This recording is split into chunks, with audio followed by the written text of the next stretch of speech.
a corner like thousands of others across the country. It's the place to go if you want to be seen, and to a lot of folks, it's the information center of the neighborhood. Our job is to spark somebody else watching us. We might not be the ones, but let's not be selfish. And because we're not going to change the world, let's not talk about how we should change. Funk is in the bag, and the bag is the bass, and the bass never change. I died a little bit when I saw that shit too, bro. I think it boils down to speaking to a certain type of person or a certain group of people. There's a certain walk, there's a certain talk, there's a personality. This show isn't for everybody, but who is it for? It's for husbands. True. It's for brilliant men. True. It's for entertainers. True. I will be your host for the evening. My name is AMON. Say what you want, just spell my name right. You heard? One of the baddest motherfuckers of all time. One of the best singers, one of the best looking motherfuckers you've ever seen. Hold my drink, bitch. Yo, say hello to the host first. Respect the host. That's for y'all. That's so stupid, man. Respect the host. Fuck what's going on right now? Respect your aperture, bro. It's all good. we do. Absolutely, bro. Next up, man. We got my boy AB in the building. I'm about to be on some real murder shit, hey. I'm telling you, man. Any nigga that ever looked at me wrong out the back window owes me money through Venmo. Or ever said any jealous bullshit about me is fucking dead. You understand what the fuck I'm saying? Hey, they're every time you tell dead, me, week after week. Time you got to do certain shit. I'm gonna go ahead and bring this all the way down, man. For my boy, my guy. Cut it off. You do that. He did it last couple weeks. What happened, bro? Am I missing something? Well, shut the fuck up. What the hell is going on here? This is MAK-NAGY Oladapo. If you do not know him by his first name or his last name, a.k.a. MAK-NAGY. MAK-NAGY. He's in the building. But that might be top dog for the day, though. You gotta come with something. It's me. You gotta come with speed, dog. Well, you ain't got no questions for him, though? No. So, are the Bears gonna keep you for the off season? That's why I'm landing. I'm interviewing for the job after this shit. If you motherfuckers will come on, we get this done with. Need somebody. God damn it. Oh, boy. What's up, man? How was the week? I just get right into it, How are you? Yeah, it was a really good week until the Bears blew a 2-touchdown lead. They ended up losing? 4 straight. They gave up 4 straight touchdowns from when they were up 2 for the rest of the game, basically. It was just a constant losing cycle. It was terrible. So, yeah. This is the same game. Justin Jefferson or Jefferson, yeah. I think he almost broke Randy Moss' record today. But and the touchdown he caught, the man takes off running downfield.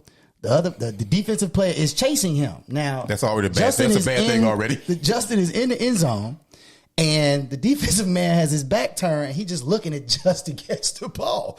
He just looked at him. He was just like, "Okay, shit, he got a touchdown." So yeah, that's why I went out. I was like, "This is my official entry and application." I know y'all are looking for a coach. I have a tremendous amount of expertise, incredible amounts of knowledge, and vast resources that can make this team much better. See, we're not doing that. First order of business. We're not doing that. This man. Yeah, no, we need a new coach. So this is my official application. Arlington Heights, here come the Bears, all right? Right, facts. Here they come. Yeah, I'm moving out there too. Oh, man. No, other than that, man, shit, it was a basic week. I mean, well, CPS canceled classes. I'm not a CPS teacher, obviously, but I still don't believe you're a real But teacher. it's having what's really interesting about that, actually? We expected, and it was super cold this week, so we expected to see like a huge drop in attendance, and we didn't. And one of the questions or one of the conversations that I've been having with other administrators and teachers is we have kids that come from like 45 different neighborhoods to our school. So in a lot of ways, it's like almost like a commuter school for students. So the idea of them staying home is not as easy as if they just lived around the corner, right? Like it changes the whole day. But even still, it seems like there would be more reason to be like, nah, I'm not putting my son on the train or on the bus to go through all of this with all of the. But I feel like a lot of them kids getting dropped off too, though, and picked up. A lot of our students are definitely getting driven to more than I think. I still pick my son up from school. Right? Yeah, that's interesting. You welcome. He's on fire today, boy. That drive, yeah, I got you. Dog, you know what they say, the sun shines on the dog's ass any day. Winning. But other than that, it's been an interesting week, man. Just trying to navigate that. Like, I think students are really not, I don't know, our students don't seem to be phased or the COVID scare or the COVID fear or any of that like that. They don't seem to really, it doesn't seem to affect them in the same way I think people expected. Now, I can't speak for CPS students and teachers and families because there's a whole nother thing going on over there, which I'm sure we'll talk about later. But right, it, man. Simple week. My week was great until I got some news. Oh yeah, I got some terrible news, man. Everybody that's born into your family sometimes isn't your family, and sometimes people are born outside your family. They are considered family. I got word Wednesday. I believe Wednesday. The day don't fucking matter no way. Just the fact that it happened matters. But my great niece, Lanaya Murphy, was shot and killed by an alleged friend in a car after dropping this punk motherfucker off from a group outing because he wanted to push up on her, and she was like, nah, And so before I get into anything else, I'm not going to say a lot about it. Much love to the Murphy family, the Martin family. Her great auntie, Candace, is taking it super hard. Candace is a friend of the show. She does a lot on my end to help me with the show. So lots of love to her and that family, the part of the family, man. To Takina, the actual mom. Hey, Uncle Bossy. Still call me Uncle Bossy. Yeah. You know what I'm saying? When you hold somebody as a baby, change their fucking Pampers, you form a bond. Yeah, you form a bond, man. And I didn't talk to Lanaya as much, but when she talked to her great auntie, she would always ask, hey, how Uncle Bossy doing? He still mumble, he still talk fast. Yeah, all that shit, I do, But it's just a shame that this generation just doesn't seem to value other lives like we did. Not saying that we were better because we had our record high in homicides, but it's just more reckless now, man, And I couldn't go to the visual for unspecified reasons. I may not be able to make the funeral for unspecified reasons. I won't share with you motherfuckers. I'll definitely share with them. But it's just weird, man. So, I got the news at work. I left immediately because my eyes began to water. It's a shame. She should have been at school, but because of COVID, she's here. She's here working. She has a 3.7. I forgot which HBCU she was going back to, but it was a HBCU she was going back to. You know what I'm saying? We have that talk on this show all the time about us changing the narrative and attending HBCUs and bigging up them like they should, man. So, but I just want to give love where it's due, man. Hold your head. Another angel, I believe. She's an angel. And I don't believe in all this shit, but if there are angels, she's definitely one. Yeah, man. That was when you sent that, man. It was interesting because I immediately started seeing it on my Facebook thread with old teachers. She went to the school. She graduated high school at the school I used to teach at. Right. And I was just like, I'm seeing all of them. I'm like, man, it really is. To your point, though, man, it is absolutely terrible to have to feel like I can't let my kid go outside to just do regular kid things because something like this can go down, man. Yeah, it's pretty rough, man. Sorry for the family. It's all good, brother.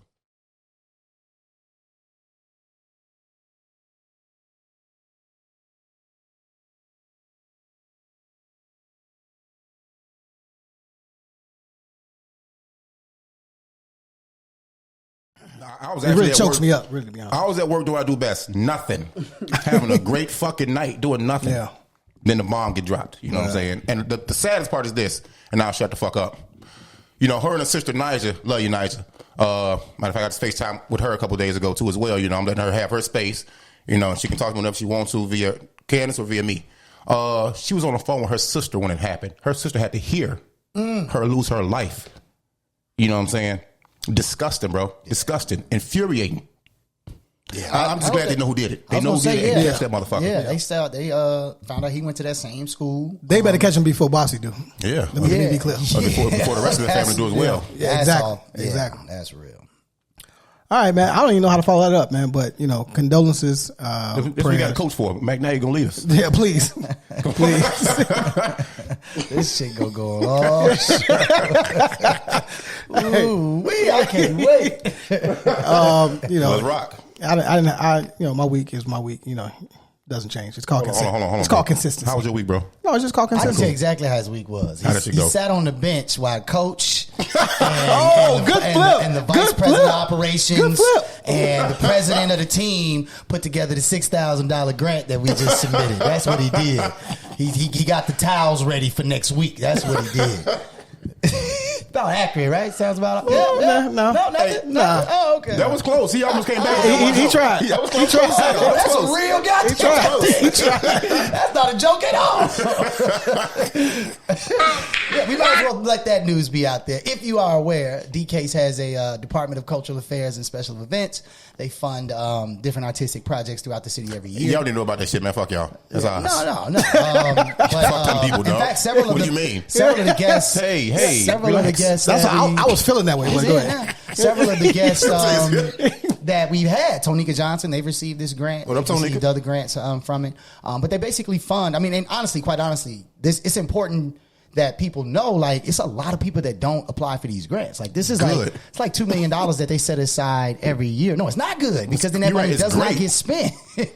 You can't get the whole $2 million, Bossy. You understand? Yeah, all right, you fill it out next year. Okay, It's bet. on you next year. So you already know filling that shit out, then. But the point is that it really is like the people that do get this money tend to come from the north side, because black folks do have this concept like, oh shit, it's money over there.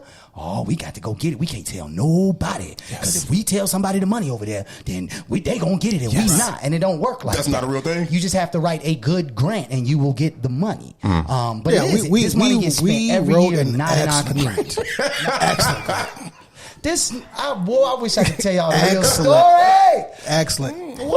And my resume was cold. That he didn't have until 24 hours before the damn thing. That tells you how cold I am. No, that tells you whoever you paid to do that. It's the same place he paid to do them commercials. Stuff is good. I'm sure it's that Stuff country, delicious. that Kentucky country cat, that Abassi. That guy. That's the guy that he got to do his resume. Abassi Thompson. No, I do think. I mean, hopefully we get it. We don't know if we're gonna get it. They have to judge. But real talk, I think that's important that we do communicate that. We definitely share that information with other podcasts. For sure, it's fine. We share it with other people in the network because it is important. It is important to establish these funds. Don't listen to him.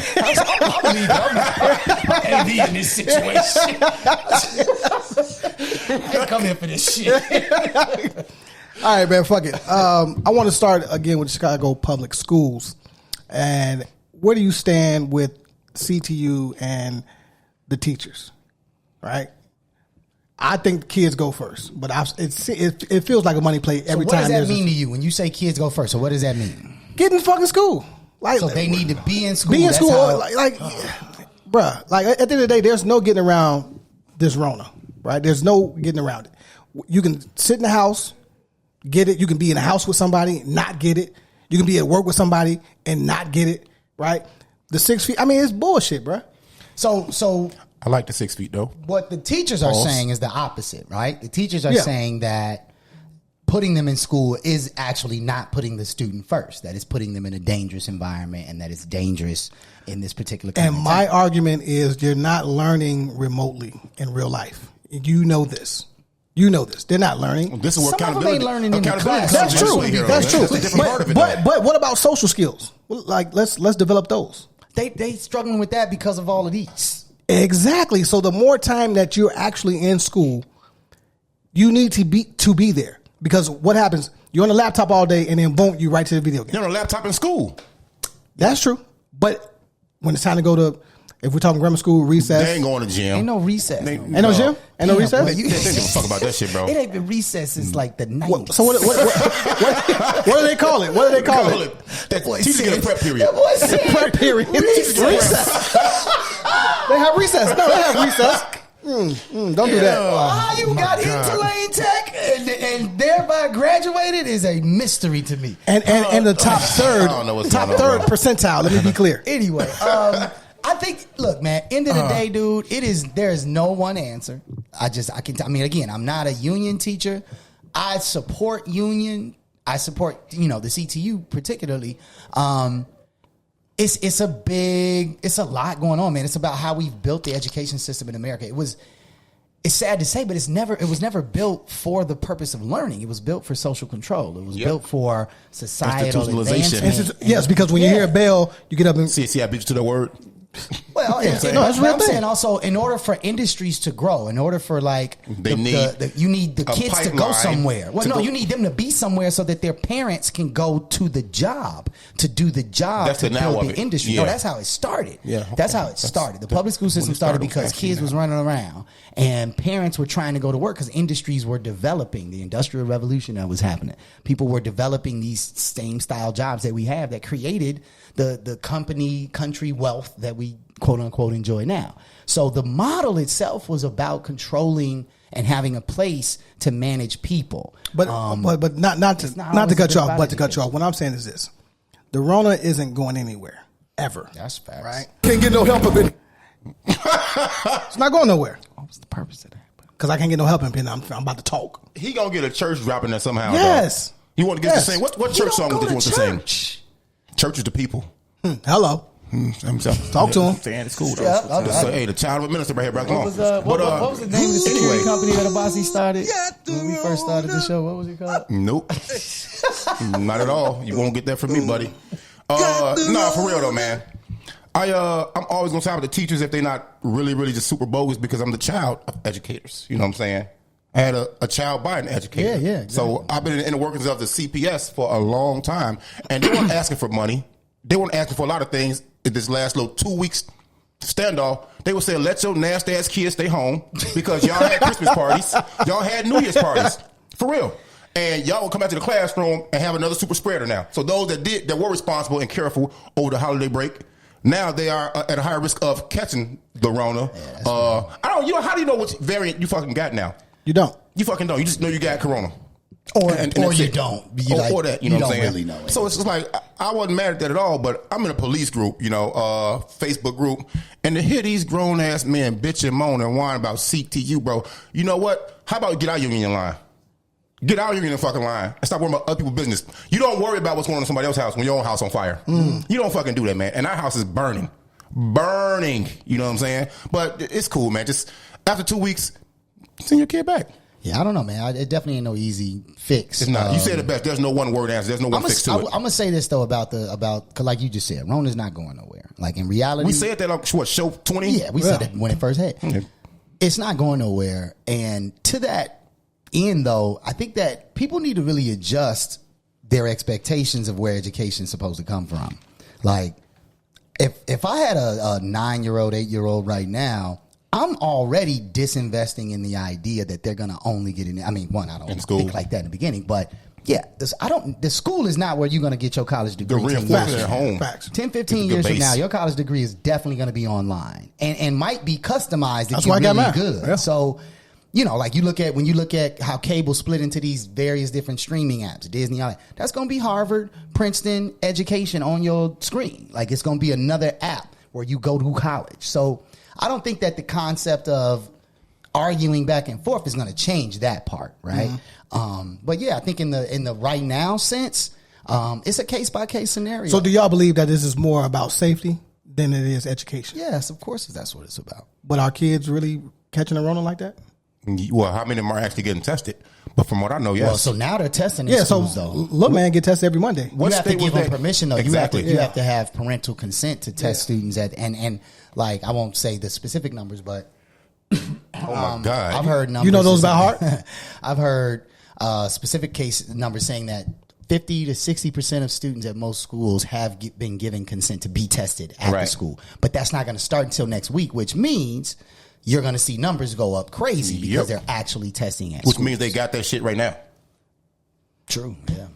So when these kids grow up, man, I just found out they won't have ears like this, bro, from these masks. I swear to God. Stupid. That shit just pull everybody's shit down. I think I said this back in maybe mid 2020.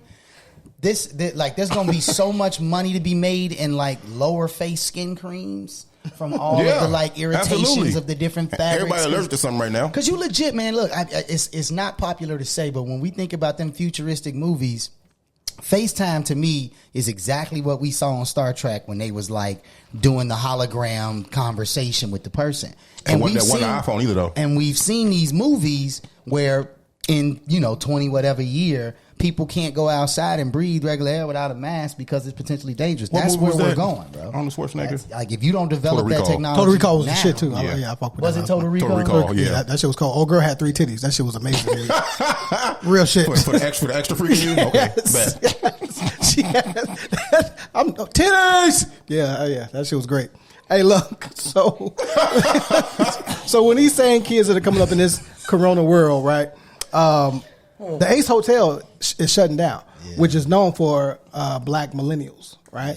Yeah. No surprise there because anytime a black establishment, I don't think it's black owned. It's not black owned. It's not black owned, but we patron the joint, right? We make shit ours. Yeah, and to me, when I read it and found out that they're shutting down, I felt like they was saying no more blacks at the end of the day. That's not what it is. I'm just saying that's what I thought.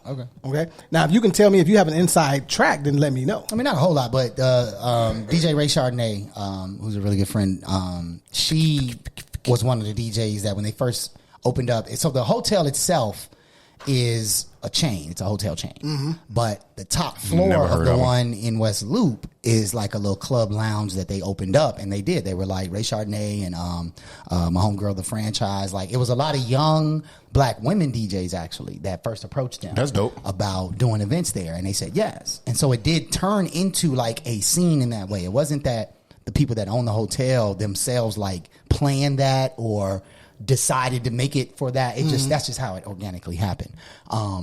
So yeah, them closing it. I mean, it's just more of a business situation. I get it. It's not directly personal. I get it. But that's how I felt. They were definitely winning by having those events. You damn right. It was a cool little low key spot. I mean, look, bro. Like my pops told y'all, man. They won $1 million lawsuit and went to the Supreme Court because of they were the only black promoters throwing parties across the city and downtown. Right. Ran them up out of there. And it's still happening at the end of the day. Now, whether they say it on paper or not, it's not going to happen. The question is now, what do the black millennials pivot, bro?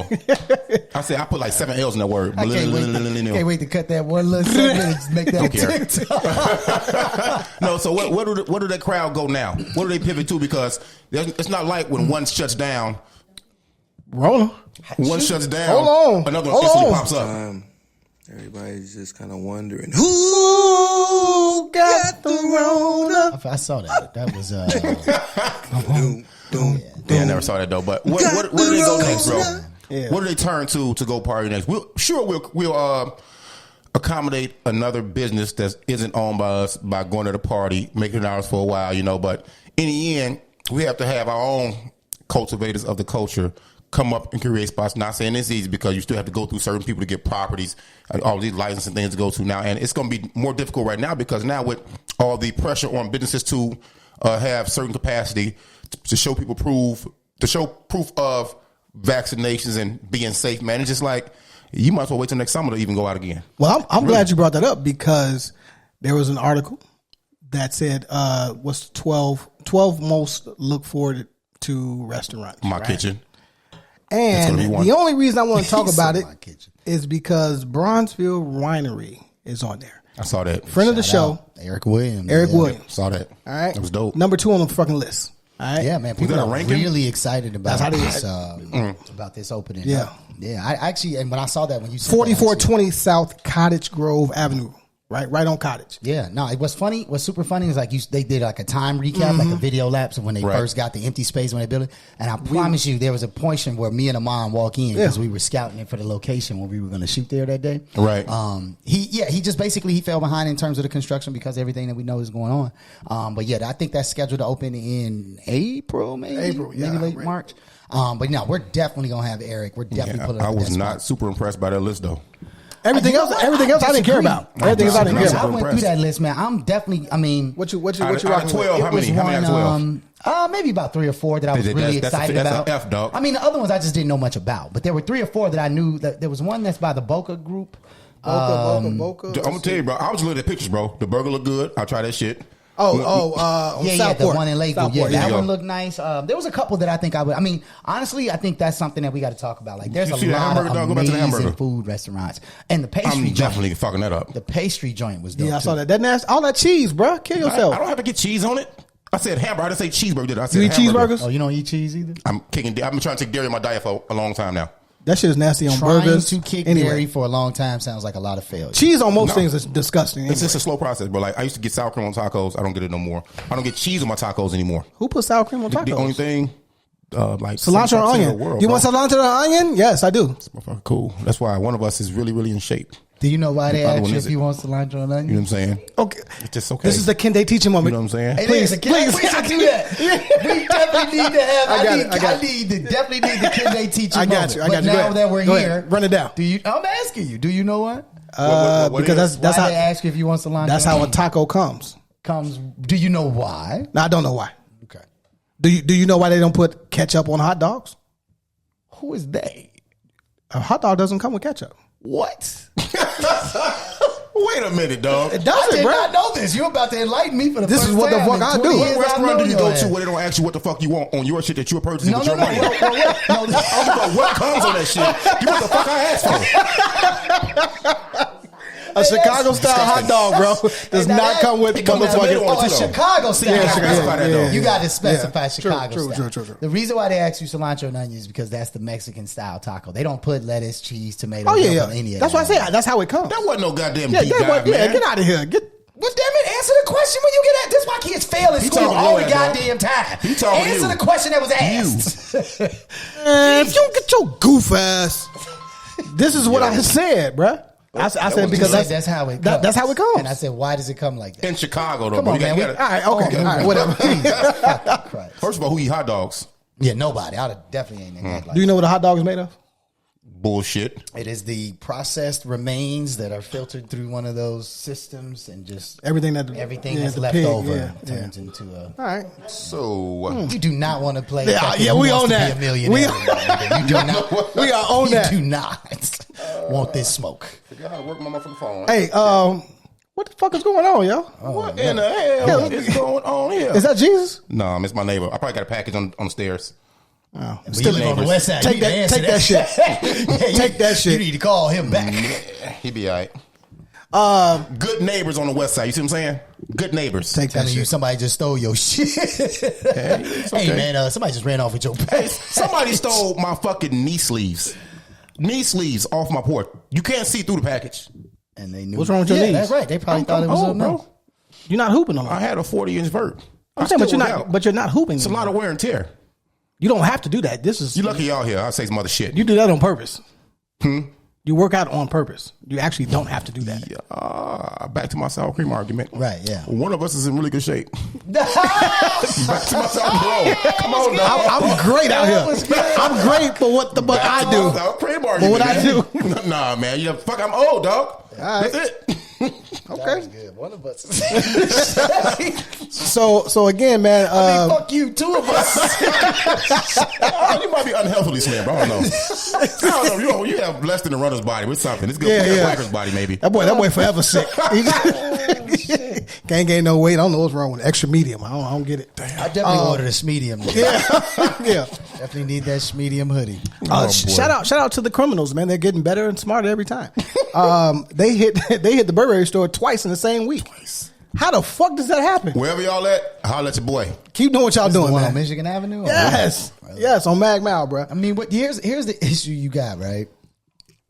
You have a There's no issue. you have a business facing space where you have to be elegant and you have to be sexy. So you can't put steel bars in front of the Burberry store on Michigan Avenue. I mean, they can afford it. They can afford the loss. No, it's not attractive. It's No, not I a see what you're tourist saying. attraction. If people walk up and down and they see steel bars in front of all of the very plush stores, nobody's going to come there because it says it's dangerous, right? So I get it. They're in this conundrum where it's like, what Conundrum, I'm giving you point? 5.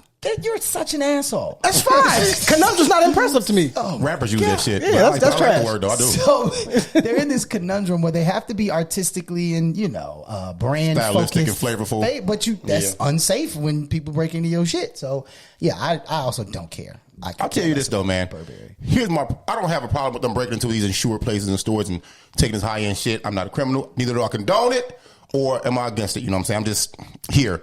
But it's only so long companies are willing to take losses. like that, especially at the rapid pace is happening because they lost 20, 30,000, 40 tops. If it keeps happening, listen to me. They lost. Listen to me, motherfuckers. Before y'all start talking, it's cool. They lost it twice. Sell for 20,000. Nah, Niggas say something while I'm talking is getting shot. Anyway, MAK-NAGY, we'll go here. If this continues to happen, from a business side and a law enforcement side, law enforcement first, we can't promise you security. We should have detailed cars like they had during the aftermath of George Floyd's murder. Does that get sitting down Michigan Avenue? It helped a lot because now when they moved the Michigan detail, first experience. First, it was the easiest shit on earth. When they moved to Michigan, it was because people they would see a blue lights and just leave. But I guess they wouldn't do it. I'm not disagreeing with 2 that. seconds, I'm saying, bro. 2 seconds. 2 seconds. You know what I'm saying? Probably like 15 seconds. But when they moved the detail, this shit started happening. All right. And so now, here's my problem. You don't want to become like Detroit did for a while when businesses left. True, that was the motor industry, but it was different. You know what I'm saying? You don't want to become like the desolate place Gary is. You don't want to do that, bro. Businesses don't go there. Neither will they come back there. All the things they had that were keeping Gary populated and financially stable, they left because guess what? Crime. Because motherfuckers got kicked out of south side of Chicago for gangbanging and all this shit, bro. And they went out there and started doing bullshit. Now, Chicago's a different space. It's a tourist hub. It has a lot going on. People want to come here and fucking do what they want to do. See the sights, eat. It's also one of the top food spots in America. And bounce. When crime runs afoot down there, when businesses start leaving, guess what? The city goes down. Now, we had this on my Facebook page. I made a comment, and Amon, he chimed in because I said, hey, ain't nothing like Robin Hood. But I wasn't talking about from a business standpoint. I was talking about from a personal standpoint. And if the businesses leave, the city will be trash. I'm not. That's a fair argument. You just kill that. I ain't got shit to say. It's a fair argument economically. It calls into question though equity, right? So if the idea is we need to make sure that we have all of our resources protecting Burberry and Michigan Avenue, then what does that mean for the other parts of the neighborhoods where they don't put those stores? I'm with you. Other parts of the city where they don't put those stores. So I think that's where it's a difficult place to stand. I do agree with you that you have to have some sustained understanding of, like, you know, what brings your city money, right? Like, yes. Tourism. However, the financing of that is still on us. We still pay for a lot of that through a lot of these different kind of taxes and tariffs and tips and shit like that, right? So it's like, at the end of the day, I don't know if I'm fighting to protect those spaces simply because it's going to decrease tourism. Like, I don't know. It's a difficult conversation, but I think the equity piece is why I really struggle to say let's get the National Guard that, because again, that doesn't look good either. Fuck I'm gonna give you a perfect example. Hyde Park has 2 police departments. Right? They have the University of Chicago Police Department that's out there, 2 cars on every corner in that neighborhood. They're worthless, but go ahead. They are, for the most part. And additionally, that's an easy check too. CPD, I should apply for that too. I fucked up. Damn. People still getting shot at. So it doesn't having the physical police car presence does not change the motivation behind the person that says, fuck that. I ain't got shit. I'm coming to take that shit right there. And you don't have to catch me.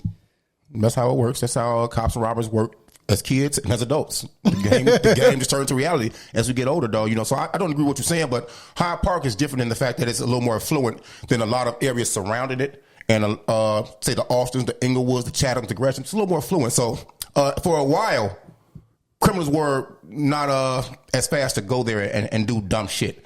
They would rather do it amongst those they know on dumb shit with them. You know, but things have changed lately. But no, fuck all that. Go ahead. Next thing. Don't trip. It is a tough space to sit in. So they're talking about what they saying. Talking about taxing the algorithms for social media, and they're saying it's addictive like tobacco. It is. That was a really interesting. It is. Time magazine. There's an argument what there. What muscle right? is stronger than mine, bro? But at the end of the day, you don't have to fucking turn on your fucking phone. Mind. Yeah. I thought you said what muscle is stronger than mine. That's pretty nasty. That's pretty Pornhub. No, I thought you meant like your actual fucking. Nah, Jesus man. Christ, man. Bro, you know what I'm saying? You got to know your personnel. You know who you're talking to, man. 15 of them are Pornhub, so let's go there. Thanks for sharing. I'm not ashamed. So, do you think the algorithms? You think the algorithms are addictive? Yes. Yes, I mean that shit is like that's the only reason they exist, right? Like it's a business thing too. The algorithm is not what's addictive. The algorithm is designed to your ass. Yes, I give you you know this already, right? Like you buy a new G-Shock watch. Who still wears those? You buy a G-Shock watch, and Rich. you buy it online. You go to Amazon Wealthy. or whatever, right? And immediately you have G-Shock products Yeah. all in your Facebook, all in your Instagram. Caters feeds, to right? you. That's what it means by being addictive. So if a younger person who doesn't have the same, like, you already got the watch, you're not going to just keep buying it because it's in front of you on Facebook. He buy right? Jordans like that, though. But a 12-year-old may search something like, Transformers or PS5, 95 extendo clip. You give joint me a or whatever. 12-year-old. No. I'm saying if they search that, right, then all of a sudden all of the material starts to pop up because the algorithm says he's interested in this Glock 43 with the extendo clip, right? Right. So now that just keeps popping up, and then they keep clicking, and the more they click, the more it pops up. So that's what makes it addictive, right? And yeah, when they made the comparison to tobacco, what's super interesting about that is that you used to have cartoon characters smoking, promoting cigarettes. It's the same shit. But this is before they forced tobacco companies to release the research. Tom and Jerry was a cool motherfucker motherfucker smoking that motherfucker. This is addictive, right? Tom and Jerry, right? So, but this was before. So the article was saying that it's not that they're going to tax it. They're going to force them to release the research that shows. And the more interesting aspect of that was they said they're going to try. There's a bill at the House of Representatives right now that is going to have them. They have to offer an option without that. So if I want to have a Facebook or an Instagram account, I can get the option where you don't get to use the algorithms. Against me. That is I like that. I like that. That's because that means that your content is really your choice. That's what MySpace was. There were no algorithms around when MySpace was around. Facts. You created because it was so space. early. It was so early. So early. Yeah, the technology hadn't gotten that far advanced, right? But same with Black Planet. You created your space. That boy going to the time machine. It is, right? But DeLorean. So yeah, this is also really, really, really, really important. Again, we talk about what this means now is one thing. What this means 10 years from now. Every company right now is chasing this algorithm game. Every last one of them. Which is so smart. you find yourself 10 years from now without some kind of pause or some kind of regulation here. You find yourself 10 years from now where they start saying, well, it's no longer what you personally want. We're just going to do people in your area or people in your city. But then now you're just getting whatever the fuck they want to feed you. And you don't actually have any choice whatsoever of what's until you do your next Google search. Right, if you're looking for a new car, even that, if they control the algorithm, that they can tweak that however they want. Did you? There's a documentary on Netflix, and they kind of made it into a movie almost. So it was two guys, basically controlling. It'd be really great to know the title. I forgot, but just let me tell you what happened. So it's two guys controlling the algorithms for everyone on social media. So at one point in the movie, they were waiting for this one chick to click this link. Like, oh, you click this link, I get XYZ points, bonus points, right? So these are the people that are creating the algorithms. It's real shit. Man. So people that used to work for Google and Facebook, they've come out and said, no, these are real things, and this is what we do, and this is how we attack. From Facebook, she released the data that showed that Instagram and Facebook know for a fact that 60% of their youth users are developing like depression from the use of the app. Like they know, they've done that research and they know that, and they're capitalizing on that, right? So yeah, it's a really important. That was really in that short and sweet though, bro. I don't blame IG or Facebook for doing shit the way they do it, because they are a fucking business. They're not doing shit for free. They're not non-for-profit. They're getting paid. So why wouldn't a business cater to you to make sure you? One second, bro. They get paid. What you see? What the question is to make sure you get what you want. You know what I'm saying? What you looking at? What interests you to keep you coming back? Businesses want to keep you coming back to them. You know what I'm saying? So, and I think people trying to check that. You don't fucking care about these kids. You fucking don't care about these kids, or you will do so many other things before this social media thing, bro. I think it's a pimp way to check somebody that's getting too much money. It's a way to fight a monopoly without saying you're fighting a monopoly. You know what I'm saying? Because there's enough power to go around for y'all. Because some of the power we'll never see. Only reason I disagree with you is that in a normal... I didn't say you did. I'm saying the only reason I disagree is that in the way you framed it, I give you my money, you give me the product, which means I have a choice in that.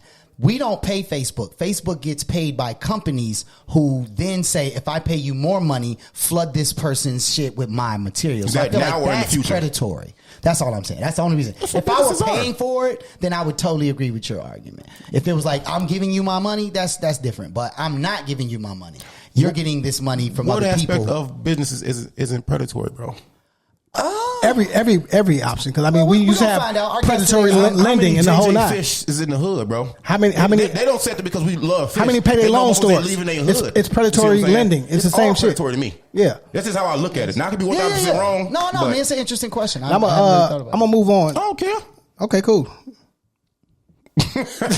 Long hair don't care. I thought this was interesting as well. Is it Venmo, PayPal, and Cash App? Some more pimp shit. Now have to report their transactions, anything over $600. For the purposes of what? Taxes. Taxes. You see what I'm saying? Who they Exactly. taxing?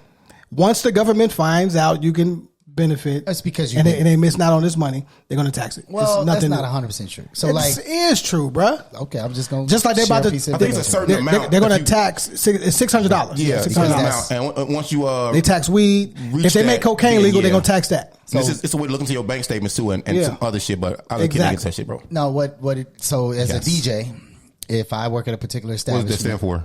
a DJ, is that a disc jockey? Right. What was that? Triple X? What? I don't know. Are you a DJ? As a DJ, Okay, so you're a DJ today. if you generally You get paid DJ on the in weekends, cash. You get and you're a paid- teacher on the get during the paid week. in cash. So you're not gonna take the bait. paid in cash. So up to $600. If a place pays you more than $600, then they have to report that on their taxes. So I thought it was that's the reason interesting. why it's $600. But additionally, when you have a Cash App, Yep. Robinhood, or any of these, That's what I'm talking about. At the end of the year, they send you a statement because that is how they track how much money. Right. Because that would be a way to avoid paying taxes. So it's just a way to catch up with technology for the IRS. Also, shout out Pay to me in Nas, bud, man. bro. Shout out Pay to me in Nas. bud. He Pay me in is cash or giving bud. his NFTs. Right, he's doing an Yeah, that was NFT dope. deal. Why them two songs though, bro? We need to get on the NFTs. Why tip, bro. Ultra Black and Rare? I don't know. I me mean, a different because song. he's giving a percentage of his points away. At the Give me end a of song the that's day. gonna make more money. I mean, yeah, he can't give away everything. Yeah, I mean, but it's two cool. different songs. We need to get on that NFT space. I think I need to really, like you were saying that before. I thought it was a joke because you lie about a lot of shit that you This be is saying. what you the know. fuck I do. No, legit, you lie a lot about You what shit said you you know. lie a lot. But like, I so don't I lie was about like, okay, shit. this is just another random shit that you came up with. But like, I'm fully invested now. The NFTs is a real thing. You're gonna respect my genius at some Definitely point. not. Like, Yeah, that's that's never gonna happen. Not even remotely. They're gonna have to cryogenically freeze me in a motherfucking Cryogenically? Yeah. No. Nine. I mean, okay. Nine. Yes, Nine. thank you. That's Thank three. you. Who don't know what Proper that points. is? No, but I like how you used I play it. Mortal Kombat. I use Sub-Zero. You see what I'm saying? It's a difference. Educate yourselves. Boy said education. I don't want to talk about this, but we kind of have to as a follow up. Antonio Brown. Man, I should have just everybody- walked off and never came back in the beginning. Everybody knows the story and all this shit, right? He jumped on this podcast. Did he drop an album or a rap No, song? just a record. Just a record. He went on this podcast and said, "Full Sin," I believe is the name of the podcast. Gotta give him a shout out. Right? Boo. Went on there and basically said, "My name is Antonio Brown." That's all he kept saying the entire time. Facts. I am Antonio Brown. He says a lot by saying that. Yeah, I am Antonio He Brown. also said he has mental health issues. That's fine. He might. He's a way paid. No. He definitely has mental health issues. Like, he's definitely. What are we talking? Bipolar? No, I think he's got. Yes, I think he's got CTE? anxiety. He probably believe struggled with that, depression bro. at some point. Like, Okay. Antonio Brown is. He's on all the spectrums. Is he getting picked up next year? Production over problems. We're gonna see. He getting close to the line though. He getting close to the line where it's like, hey man, you had a nice run. You a Hall of Famer. Bye. He picked getting close. He picked a bad time in his career to do this because To do you're naked jumping already jacks. at the end. That boy for the did most naked part. jumping jacks in the end zone. And That for was the beyond opposite me. team was like, come on, That was beyond me, bro. I was like, wow, dude. But I think here's the thing. They did a poll of NFL executives. Okay, safe. And there were like 20 execs, 20 different teams.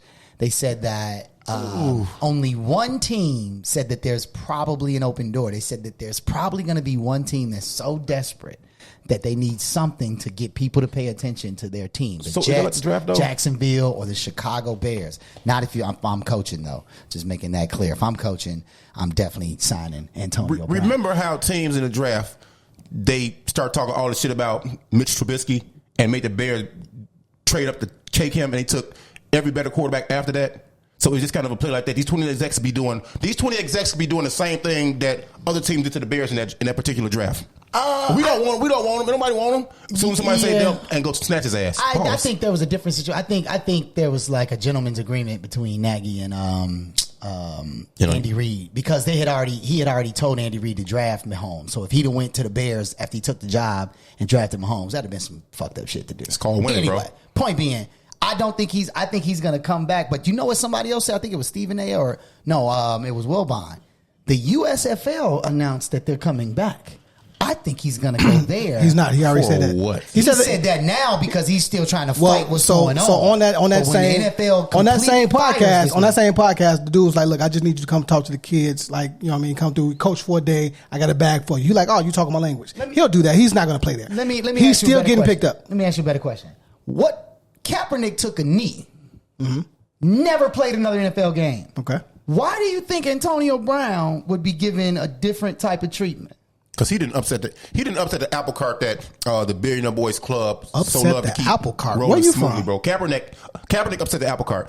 Antonio Brown didn't. They've dealt with behavioral issues before in the sports league and let them keep playing. What the fuck does upset the apple cart mean? It's an old adage where it means. Somebody tell me, what does that mean? I've never heard that. You upset the apple cart. Phone a friend, my G. You got to phone a friend. I don't have that shit. I'm not going to explain it. I was going to just let it go. I wasn't. No, I need to know. Okay.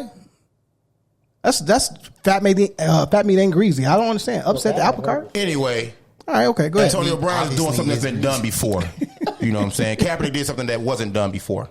Antonio Brown is. They know how to deal with that. They don't know how to deal with Kaepernick. Antonio Brown not costing them thousands of fans. That's a very good point. Kaepernick was. That's a very good point. All right, so what do y'all think about this announcer saying he pulled the trigger just like his father did? That was some. Now, there was also like 5 other clips in that. Now, here's the thing. I don't want to counsel the analysts, and I'm going to tell you why. I think he made a genuine mistake. Black folks always giving fuckers passes, bro. Hold on, listen. Get his ass the fuck out of here, bro. Listen. There was an actual NBA player named Kevin Porter. Known for passing. There was an actual NBA player named Kevin Porter. The new young man name is Kevin Porter Jr. Where he made his mistake is not knowing that wasn't his son. What did he get paid for? Exactly. That was he doesn't do that research. No, he doesn't. He should have done his research. Somebody else hands him a document and he reads from that document. Do you know how this motherfucker? I don't think it was intentional. Let me say, I don't think it was intentional. He need to play lottery, bro, because the set of circumstances and coincidences for me to make that mistake, bro. It was astronomical, bro. It's that he wasn't paying attention to the context of what he was talking about. You don't make the real problem is because his dad, because his father actually did kill a little 14-year-old girl, right? Now this story was not out, and he's been in the league. He's been in the league. I didn't know. I didn't Google Kevin Porter's father. My point is, it doesn't matter. You Google me? Fuck you mean? It doesn't matter whether it was his. We did that. That didn't go very far.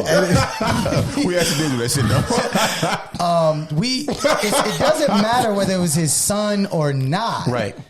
The issue is the fact that he tried to make it a cool phrase in his commentary. He was like, he shot that just like his father shot a person. Like, you don't even try that. Like, you're stupid. Where was your thinking in that? That's what made it. I do think he should be canceled. Like, peace out. Thank you. It was also terrible. Yeah, it was terrible. This is the exact word. But there was 5 other ones in there. That was the part. That's what shocked me. I looked at that one and I was like, wait a minute, it's like 6 more slides. And you slide from the same dude. No, there's all different. There's all other announcers making like ridiculous statements. Just like the dude was like, man, I want my 40. Oh no, we need another mule like him. We were talking about. Again, I get these people be off the chain, but these people these are the people that we're talking about when we bring the guest on. These are the people that don't think there's anything wrong with them. What they say, but they are severely damaged when we talk about diversity. Which is right in tune, which is right in the same space with our guest that we're gonna bring up. My fault. For accuracy purposes, though, the announcer said, "Look at him. He pulled the trigger at the right time, just like his father." Exactly. That was insane that you could think that was okay. Yeah, exactly. All right, let me get into Black Excellence, man. We recently lost Sidney Poitier, and I want to play a clip that we think is phenomenal, to say the least. Let me just go ahead and say last night about midnight. I said, if he slaps me, I'm going to slap him back.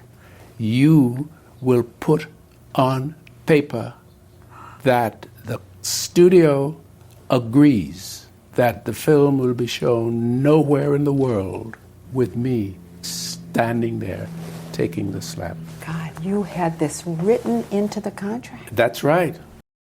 Super significant about Sidney Poitier, outside of being the first black, male to receive an Oscar, there was an excellent clip with Denzel Washington where he was like, man, I've been chasing Sidney Poitier and getting this Oscar for all this time. And Sidney had won another Oscar that same year. And right. Denzel said, of course they give him one on the same day.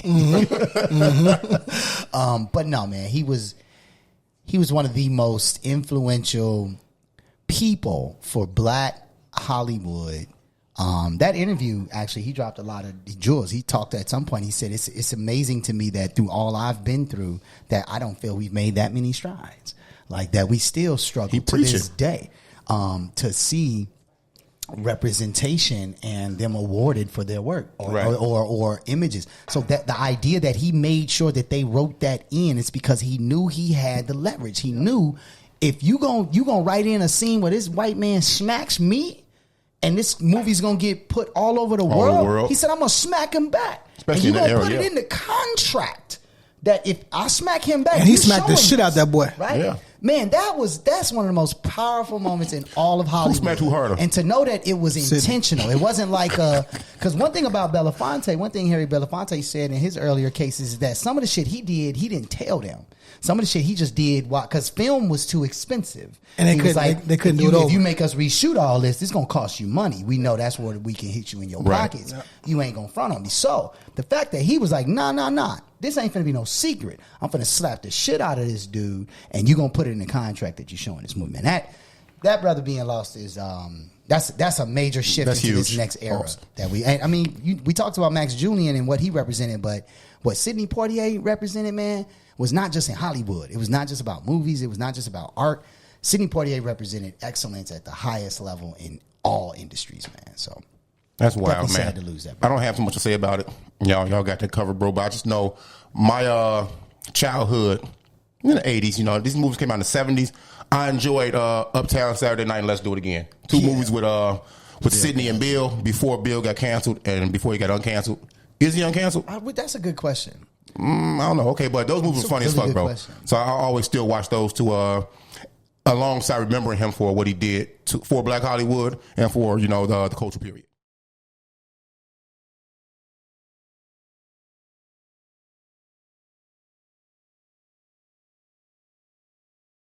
Let's get right into a topic. I got one. If y'all have another, let me know. But I was thinking, what, if anything, is the best thing that's come from the pandemic? I think because we are still in the pandemic, people talk as if we are post-pandemic. I made the mistake last week saying post-pandemic, and I was absolutely wrong because we're still here. The variant is still, this virus is still mutating, but I've never seen so many people unafraid to chase dreams. There you go. Be entrepreneurs, invest, be themselves, come out of closets, come out of hidden spaces, and be who they really are. You say come out of closets and hidden spaces, bro. Yeah, bro. I'm just this pandemic, bro. You trying to tell us something? I didn't know, boy. You do that on a Pink Floyd sweater with a whole rainbow flag. Lucky. I tell you what. See, he gonna aim it at me. Coming out party. God, yeah. Ooh, I didn't even peek. That is a nice flag. MAK-NAGY coming out. There it is. Got it. He hated it. He getting his bag. Okay, he getting his bag. As long as he ain't reaching for the gun, I'm good. Hold on. What are you doing with this blank ass notebook, baby? Fuck both you motherfuckers. Period. I approve this. Y'all like that story? Y'all like that shit? That was good. Because he got me blank as hell. Like, you just care about a random blank ass notebook? Nah, man. That boy good. That boy good. People just had time to sit back, build up their confidence, use their brain power and strategize and come out with a plan and try to execute and exercise any options they had. But I really appreciate it and respected that, from not just our culture, not our culture, but we did it a lot, but around the world, man, you know what I'm saying? And sitting back, these motherfuckers, hold on.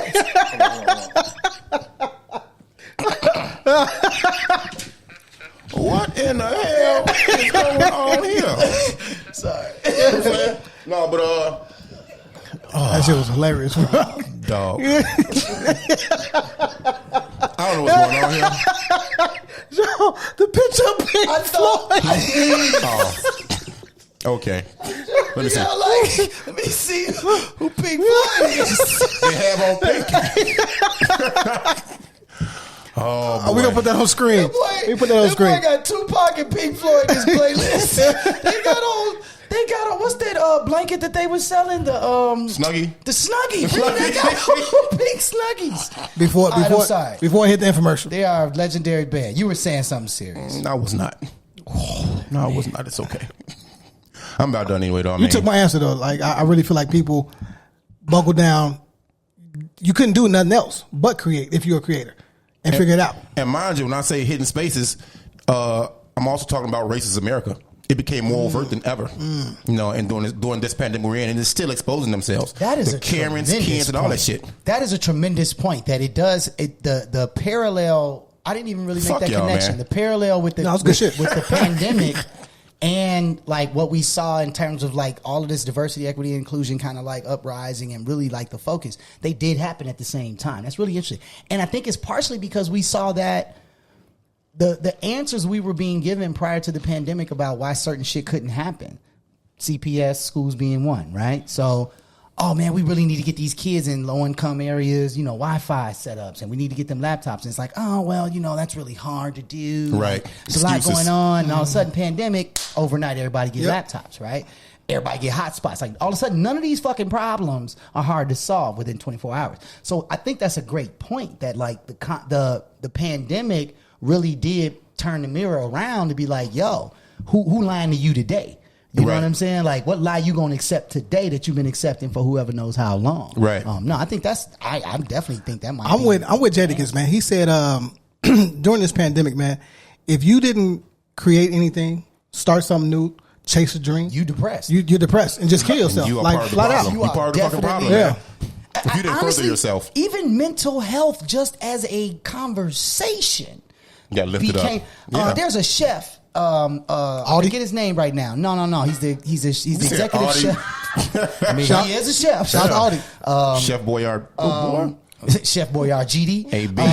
Hey, he gonna stop saying on this goddamn show. We have a whole fisticuffs with the motherfuckers. He hated it. But no. There's an executive chef of Boulevard Steakhouse. I can't remember his name right now, unfortunately. But he was being interviewed, and one of the things he said, he's like, one thing that the pandemic really did create for them, he was like, when the way the restaurant industry was built, you always are understaffed. There's always more hours, less pay. He said, so when people would come to work, it was, hey, man, I'm sorry I'm late. Yeah, shut the hell up. Get your ass in that kitchen and do X, Y, Z. He said, now we had to start every day with one simple question. How do you feel today? Do you have a fever? Have you felt sick?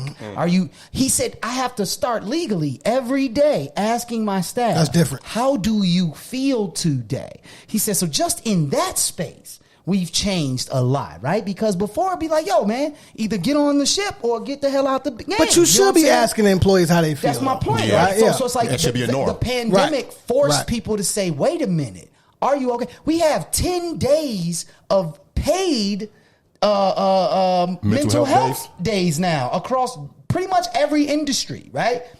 When was that going to happen? Never. Right? So they're actually giving kids mental health days without the doctor's note. Exactly. Yeah. So I think that to your point, as well as this concept that mental health and that people matter.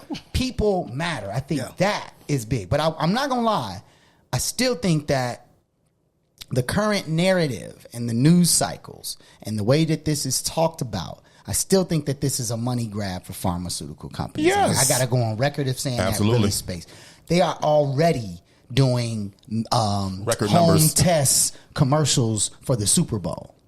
Right? Yeah. So if we know that and we know how much that Bowl costs is the most advertised event, and you have 5 different companies with 5 different home tests using the money that they're making from the pandemic to promote this, I'm sorry, there's still a capitalist structure behind that shit. But yeah, what we still gained from it on personal levels, I think those are all valid. Really quick though, it also produced an exorbitant amount of Louis, Gucci, Prada, Fendi, Mercedes, BMW in the fucking hood. I'm gonna tell you what. That's why we ain't never gonna get reparations. They be like, we did that. 2000, y'all fucked it up.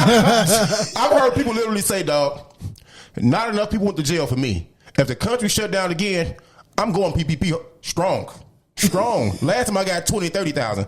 I'm going for the whole boat this time. And I'm like, you know what? If I didn't have a job that paid well and had benefits, I'm like, yeah, I might rock with that shit because not enough folks got locked up, bro. They didn't. I thought it was going to be a lot more. I definitely thought when they first started checking, I was like, oh shit, this is about to go down. They better have a fail-proof way of tracking this shit. Yeah, no. That was a narrative so that they can hide the people that really need to go to jail for it that they don't want to lock up. Oh yeah. Well, let's go ahead and bring our guest on, man. So after these messages, we'll be right back. We are back. See what you're doing. This is all you.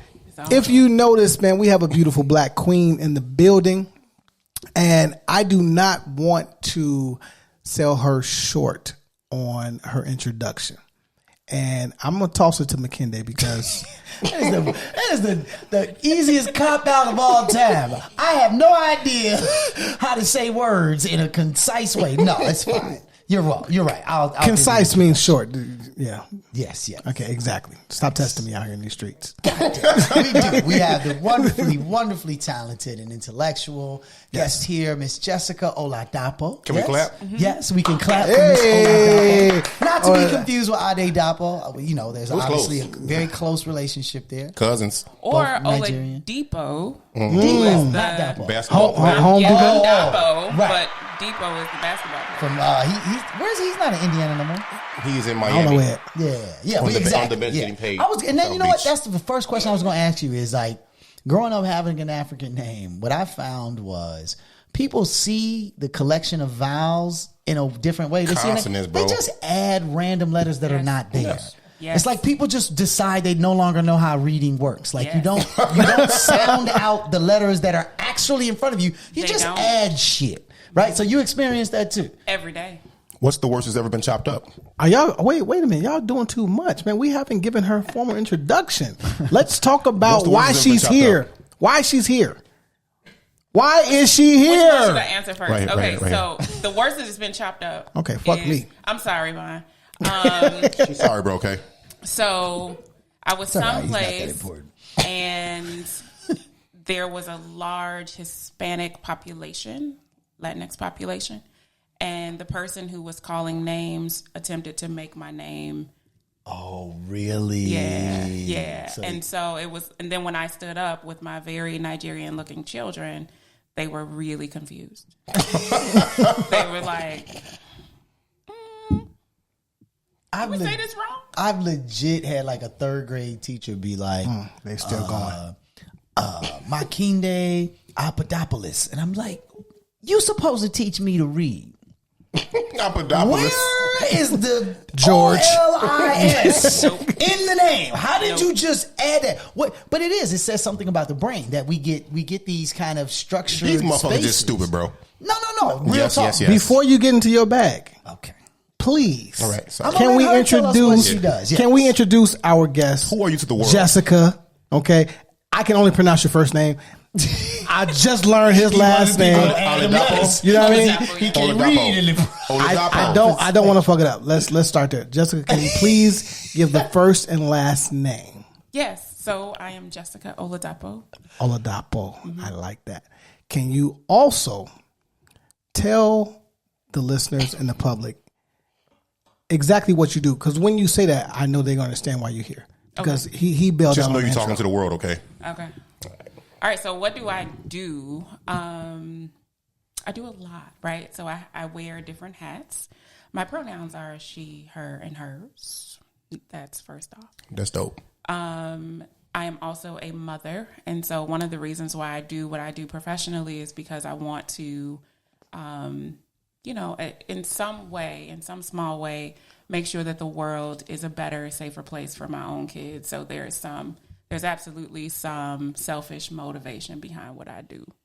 And there's some evolutionary stuff too that we don't have to get into, but I'm also a professor of sociology and psychology, which I absolutely love, but I'm walking away from that at the end of this academic year because my business. There we go. My business is Diversity to Inclusion, Inc. And at Diversity to Inclusion, Inc., I have 3 different pillars. And so the first pillar is professional development, in which I assist groups in having conversations about diversity, equity, inclusion, and belonging, very centered around belonging. Having conversations around diversity, equity, and inclusion helps us get to the belonging conversation. The second pillar is coaching people as they attempt to create these spaces of belonging. So frequently when I go into places and do professional developments, there are folks within those rooms who say things like, yeah, but now what? Like, how do we get there? And so for those folks, I continue to work with them, sometimes on a monthly basis, but really long term, in helping them to really dig deep and understand their own identities and what they bring to interactions. And then the third pillar is helping groups to create equity teams. And so in my absence, when I'm not there, there are some equity, inclusion, and belonging champions who will know the language and really champion the work, through they know the markers, they know the things that are and really it's speaking the same language, right? And all those pillars that you just named, all that shit means you're a boss. All that shit means you're a boss, right? I am the guy that simplifies everything. All that language and everything, all that shit sounds great. He said all that language. All that. This is too many words, too many vowels and syllables, right? I get into my Rain Man shit. Okay, she's a boss, right? Rain Man. But that's a technique though that works for you. That's not bad though. Compare himself to Rain Man for not using words. Well, also as a sociologist, right? Like sociologists, we use a lot of words, and we also make up words. Hello, what I tell y'all? Hello, for sure. Hello. No, that's a real thing. Right? I make everything up. Yeah, as we start thinking about stuff, all right, so let's make up some words to explain this particular phenomenon that we're seeing. Let me piggyback on Rain Man. There you go. Yeah, you can't stand the rain. Right, Lane Man. Lane Man. This is y'all's mascot. Brain Man. Oh, yeah, that's me. But no, so I definitely at some point realized that. I started out in music education. I got into African American. No, it's the other way around. Okay. Got into African American studies when I was in undergrad, and then jumped into music education. But then somewhere down the line, obviously my brother was part of an influence on this. But the sociology space, I was like, this is what's really interesting to me, right? Like, it's wonderful. It's because it's about people. It's about how people interact, how they learn things, how they, all the kind of undercover things that we just generally. We assume just happen this way, right? Yeah. So I got really excited. And then that master's program I did, and I was like, that's a lot more school. And I gotta read a lot more. Let me say something about that. I've already been doing this for so long. Yeah, let me say something about that. So Harriet Martineau, who is known as the mother of sociology, Harriet Martineau says that okay. Harriet Martineau says that I didn't go to my master's degree. So she says that sociology is the true science of human nature.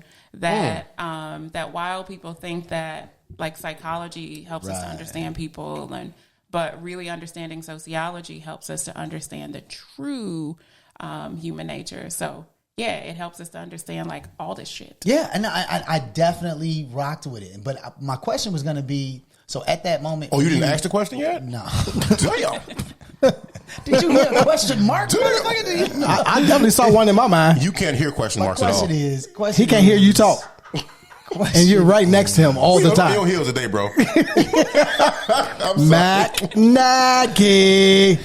He gonna ride that as fast as he can, Paul. Oh my God. You said Paul. You said fast. You know what he say? Safe. I'm sorry.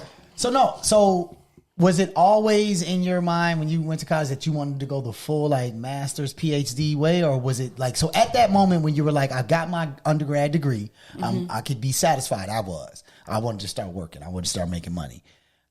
Why did you decide to continue further in that study? Because I love school. I'm actually in school right now. Black women, I tell you, getting the most another educated degree. general on Really? earth. Yes. It's a postdoc? No, so I'm getting a degree currently in counseling psychology so that I can be licensed to do therapy. But My therapy practice will deal specifically with the impact of things like racism, because that's a lane that I'm going to create. So back to Mon's, statement of being a boss, I am literally creating this lane. Because frequently what happens is when people I'm going to answer your question, but no, this is more interesting. Frequently what happens is when people experience workplace discrimination, or especially around race, they will go to the HR person, and the way that it is dealt with is this is a conflict resolution thing, rather than this is actually racism. Systemic, too. Right? Yeah. It's systemic.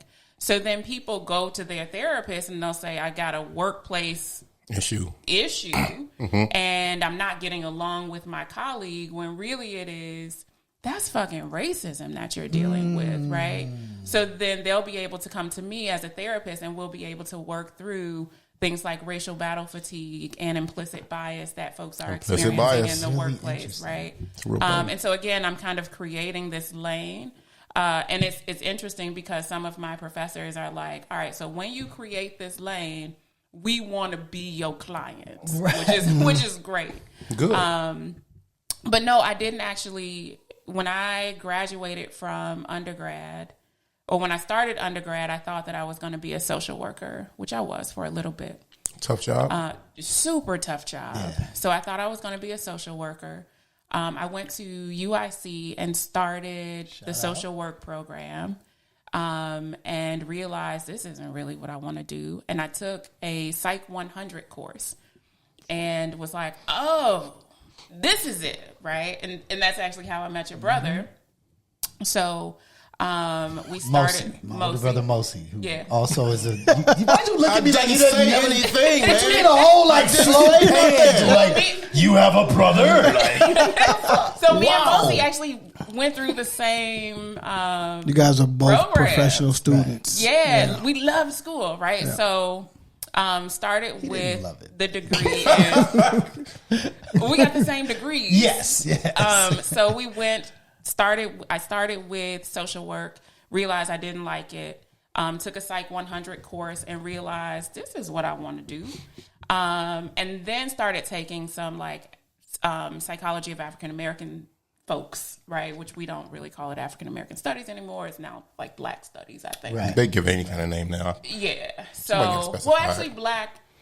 I'll talk about that. It's more appropriate. In America, absolutely. So then, I graduated with 2 degrees. Actually, one in African American at studies. the same time. Yeah, one that's possible. Mostly did too. What the fuck was I doing? Looking left, looking right. Clearly, 2 degrees at the same time. Yeah, 2 bachelor's degrees. One in African American studies. Is that double the motherfucking tuition? No. How many do you have total? Damn, I'm a failure. How did you go? I think I have. So currently, I have 3 degrees total. Next year, I'll have 4. Certificates and licenses. How many certificates? I don't know how many certificates. Wow. I love school. I love school so much that I became a college professor so that I can continue to be in school. Speaks volumes. And so then when I graduated with the 2 degrees in African American studies and psychology, I realized that I don't really think like a psychologist. I think more like a sociologist. Got it. And so I went to DePaul for sociology for grad school. And was applying for PhD programs, and instead got married and started having babies. So that's also a PhD. It's called life. It's a PhD. So there's that, right? Procreation, human. Yeah, he's in there somewhere. No, I'm with it. I'm with it. I'm with it. Procreation, PhD. All respect. You know what I'm saying? Yeah, the P is for procreation, obviously. All right, let's go. I'm sorry. You tried to make a PhD. I did. I'm going to give you a PhD. And I appreciate it. Check out the big brain on I'm going to start walking around. I got a PhD. I got a PhD. Exactly. Oh, boy. I think Bill Cosby would agree with that. Oh, gosh. Is he uncanceled?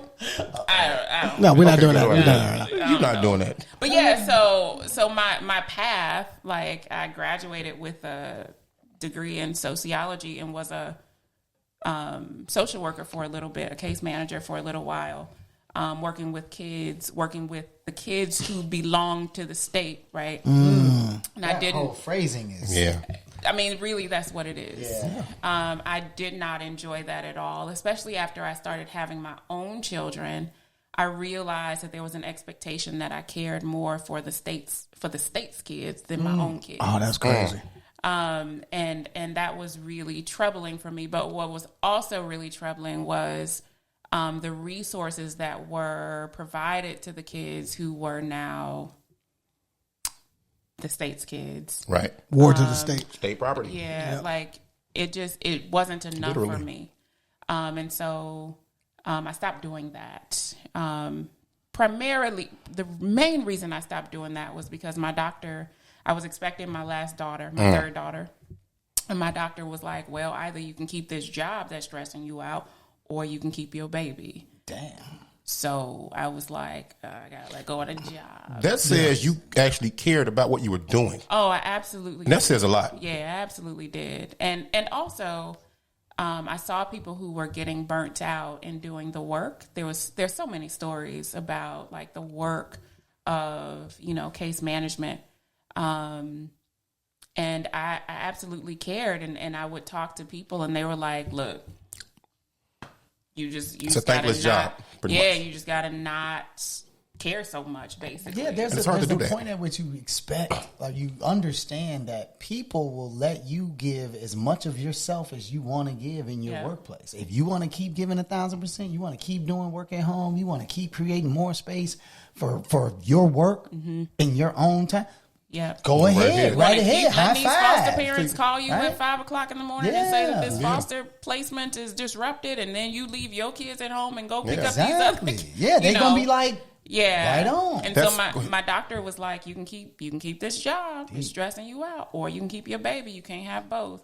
So I have a 12-year-old. My mom was a social worker for years, and the reason she stopped was because she had me. I'm the second of four. Oh, you a dirtbag. You made her quit what she loved? Fuck, I'm sorry. It's called, she said the PhD and the P and PhD. Yeah, she had that too. She should stop. She wanted the fucking job, the job or her kids. She chose family, and I'm grateful for that, But I got to rewind a little bit because when you were describing who you were and what you do, those were so many hats you were wearing. Okay, and there's a trending subject. I guess it's just never ending. Well, men tend to ask women what they bring to the table, which I hate. So when you were describing, I don't hate it, but I do because it's you hate it. People get asked that not in those words all the time, but literally what you describe yourself as and what you do, you bring a lot to the table. All right. So if someone asked you what you bring to the table, what would you tell them?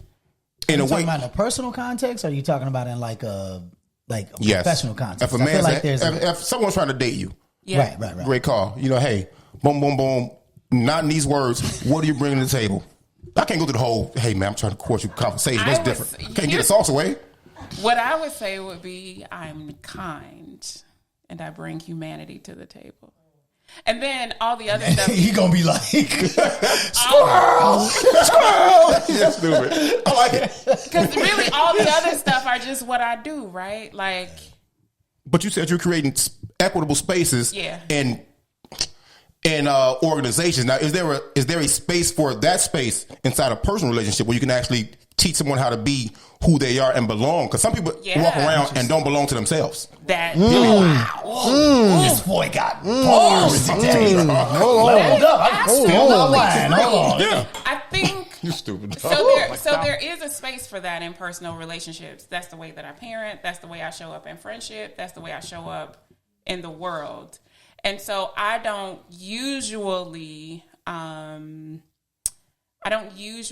advertise that. When people connect with me, then they know, and I demonstrate it, right? So wherever I am, in my household, in work, in Target, where I spend all of my love Target time, as money. all women do. we got to get a Target sponsor. Yeah, Target has too much to do with how we produce things. Right. But like when Target I'm tacos. wherever I am, I want people to feel as though they belong, right? Like I want people to feel that they can be their human, authentic selves with me. And I don't frequently say like, yo, I want you to be your human, authentic self with me, right? I just create an environment and a space for people to be that. So you don't say it, you show it. I show it. Kind of cultivate that. Yep, and that's what I want. So when I'm working with schools and school districts, that's what I want the schools and school districts to do, right? I don't want the teachers in the classroom to have signs up like, we create this space for students to come in, and because that's not really authentic. Right. What I want is for the school and the school district to cultivate that such that the students and the families feel that when they walk into the building. Because that was a conversation we actually had before we started recording. So let's actually get to that, right? Yeah. So your company, like diversity with schools, and inclusion. Right? Like, yeah, we didn't get that actually. INC. Which is why I was telling you to introduce shit the right way. It's but Diversity anyway. to Inclusion Inc. Okay. Yes. www.diversity2inclusion.org. Exactly. Oh no, we'll have the logo and all that. Cool. Yeah, we'll make sure that's all taken care of. So that's the work you're doing out. Like you say, you're leaving the academia world, and that's the work that you're going to do. So I mean, you just started kind of explaining some of the effects and some of the results that you want to get from that work, but explain like what that work actually is and what the company does. Yeah. So the work, like I said, I walk into schools and school districts, and I really focus on 3 Ps, and I have this really great graphic. It's like a pea pod with 3 Ps in the pod. Oh yeah, isn't that cool? I'm stealing that right there. Let's go. Very cute. So the 3 Ps are policy, procedure, and practice. Right, and so we really focus on not primarily because they all work together. But the first thing that we began to talk about is practice. What are the practices within the school building or the school district? And the practices require... Okay, because as a teacher, I'm thinking like practices versus policy. I understand the difference, but isolate practice for me. Like give me like a real straightforward practice example is of a what practice. you do. Just how you are operating. What you do. As a teacher or as an entity? As a teacher, as a support staff, as a whole, as administrators, Yeah. Just how you do your job. The machine. Yep. How do we do? Right. Which it's not always in alignment with policy and procedure. True. And so we really start to work on the practices. So what practices exist within the school building or within the school district? How are we engaging with students, and not just students, but also their families? Even something like, are we calling families parents? Like, are we not engaging at all? Are we not engaging? Are we only calling when it's a discipline issue versus gotcha. Yep. Okay. Or even things like having expectations of families, what families look like. Right, so there are so many kids who are raised by single parents. So many families the streets. So many kids who are raised by the streets. So many kids who are raised by, just multi-generational friendships. Right, so all sorts of different arrangements. Yeah, I love that. And so, how do we conceptualize family, and then how are we acting out? Biases, ideas of what an ideal family should look like. Here's what I think the listeners and viewers don't understand. This is from a Black perspective. Yep. And I want people to understand the fact that it's not just Black though. It's more so like the idea of people of color who are generally marginalized in society. People of color. Right? But let's start with Black. Okay. Yeah, let's start with Black, right? Because no, I'm serious. I'm gonna this should happen though. Like, let's start with Black because we are the most oppressed and have the most issues, right? So you have to start there and then branch out. Okay. In my opinion, right? With the work that you do you see it as a long haul, or is this a quick fix? And I know the answer to that, right? But what I'm saying is, are you prepared to commit fully? As long as we are living, we gonna have some work to do. Right? Exactly. And so I have to also be honest and say I am scared out of my mind to walk away from. Got it. That's a real conversation. It's a project. That's a real conversation. Yeah, I am completely afraid. June is coming real quick. Come on, pandemic producer, pandemic. Come on, I'm we need another one. Afraid. However, what I know is that the work that I do will never go out of business. And also the conversation that you all were having earlier about what sorts of things came out of the pandemic, you're absolutely right in that people became a little bit more racist. Or not, and I don't want to say they became a little bit more racist. Bit more aware. They became a little bit more open with their racism, right? And so I'm gonna be working for a long time. One of the things that I say to clients is that if we start this work, it's not going to end. Yeah, it's not a one workshop and that's why I said the word commitment. Yeah, like it is not. In fact, with new clients, if a new client comes to me today and say, hey, can you come in and do a workshop? I will say, and then what? What you going to do after that? Right. Are you trying to elicit a certain response or, make sure they're on board?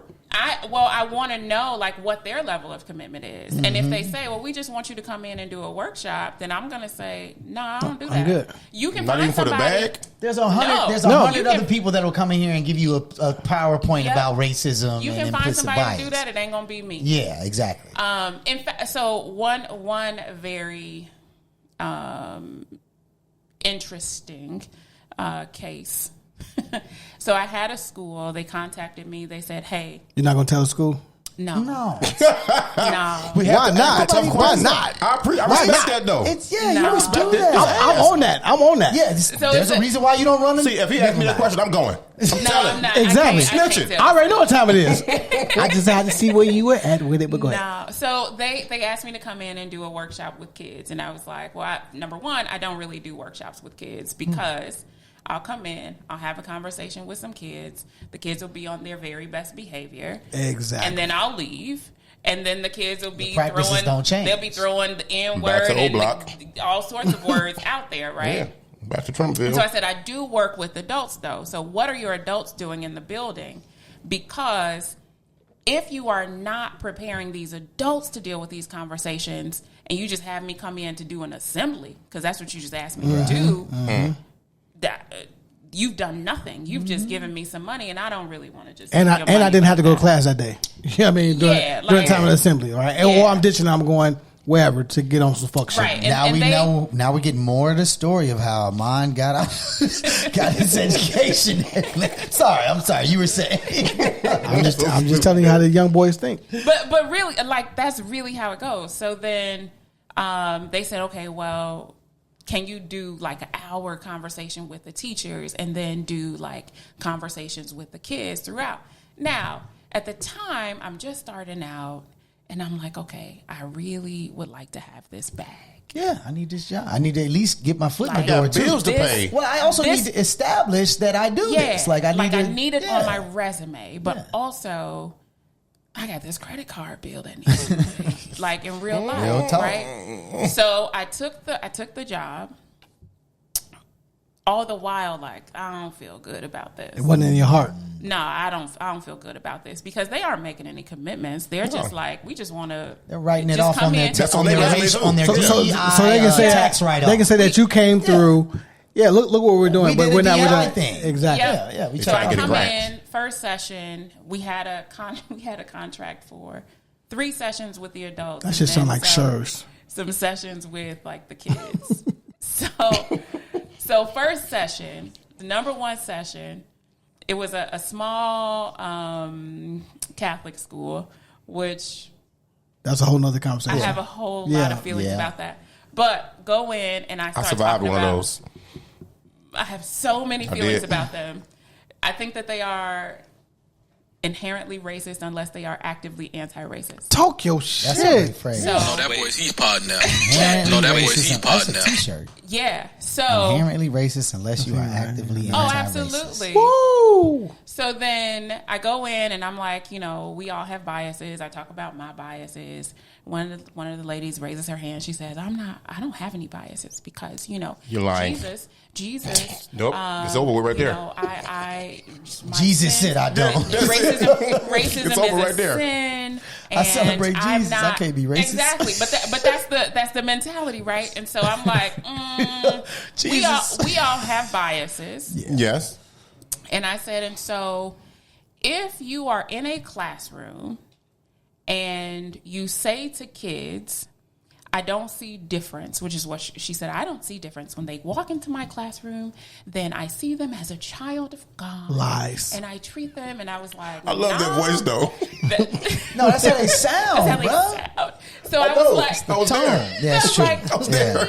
No, so I'm sitting here listening to this woman talk about the biases that she doesn't have because Jesus, because the Bible.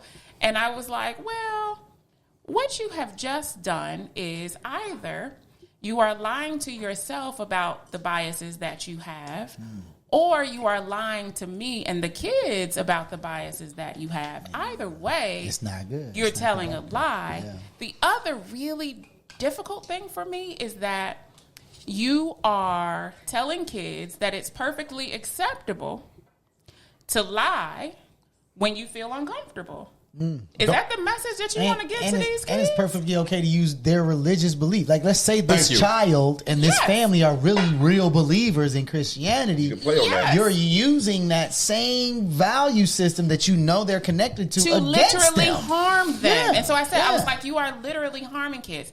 And if you are saying that in terms of race, we're not even talking about sexuality and gender identity.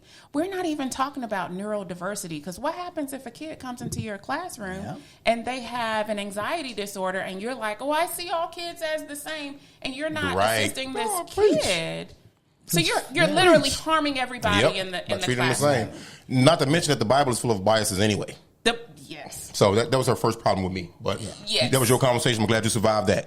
Well, I did not. I was asked not to come back. Right. Yeah, that makes sense. That means you won. They sent me an email and they were like, well, they was looking at your online presence and they saw that you said everybody has shit biases. got too real. Shit got too real. It is what it is. But they exist in a vacuum. And by they, I just mean people who are really heavily invested. Say Whitey. I'll say it. He can't. No, it's not just white people. It's people who are heavily invested in the political space of religion, period.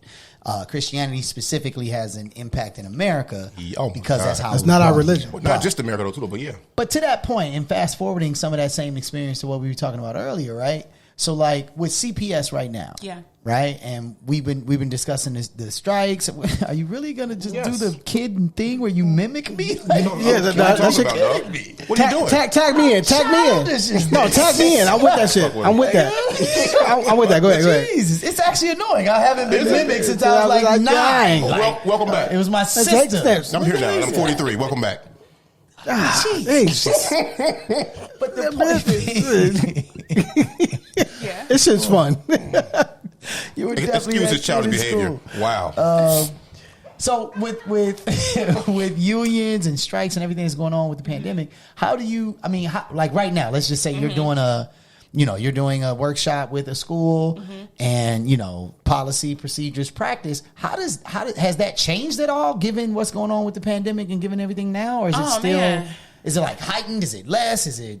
You know what I'm saying? Yeah. So what I have said to schools is this is a perfect opportunity to blow the lid off of the way that we have been doing education since the start of public education in the U.S., because public education in the U.S.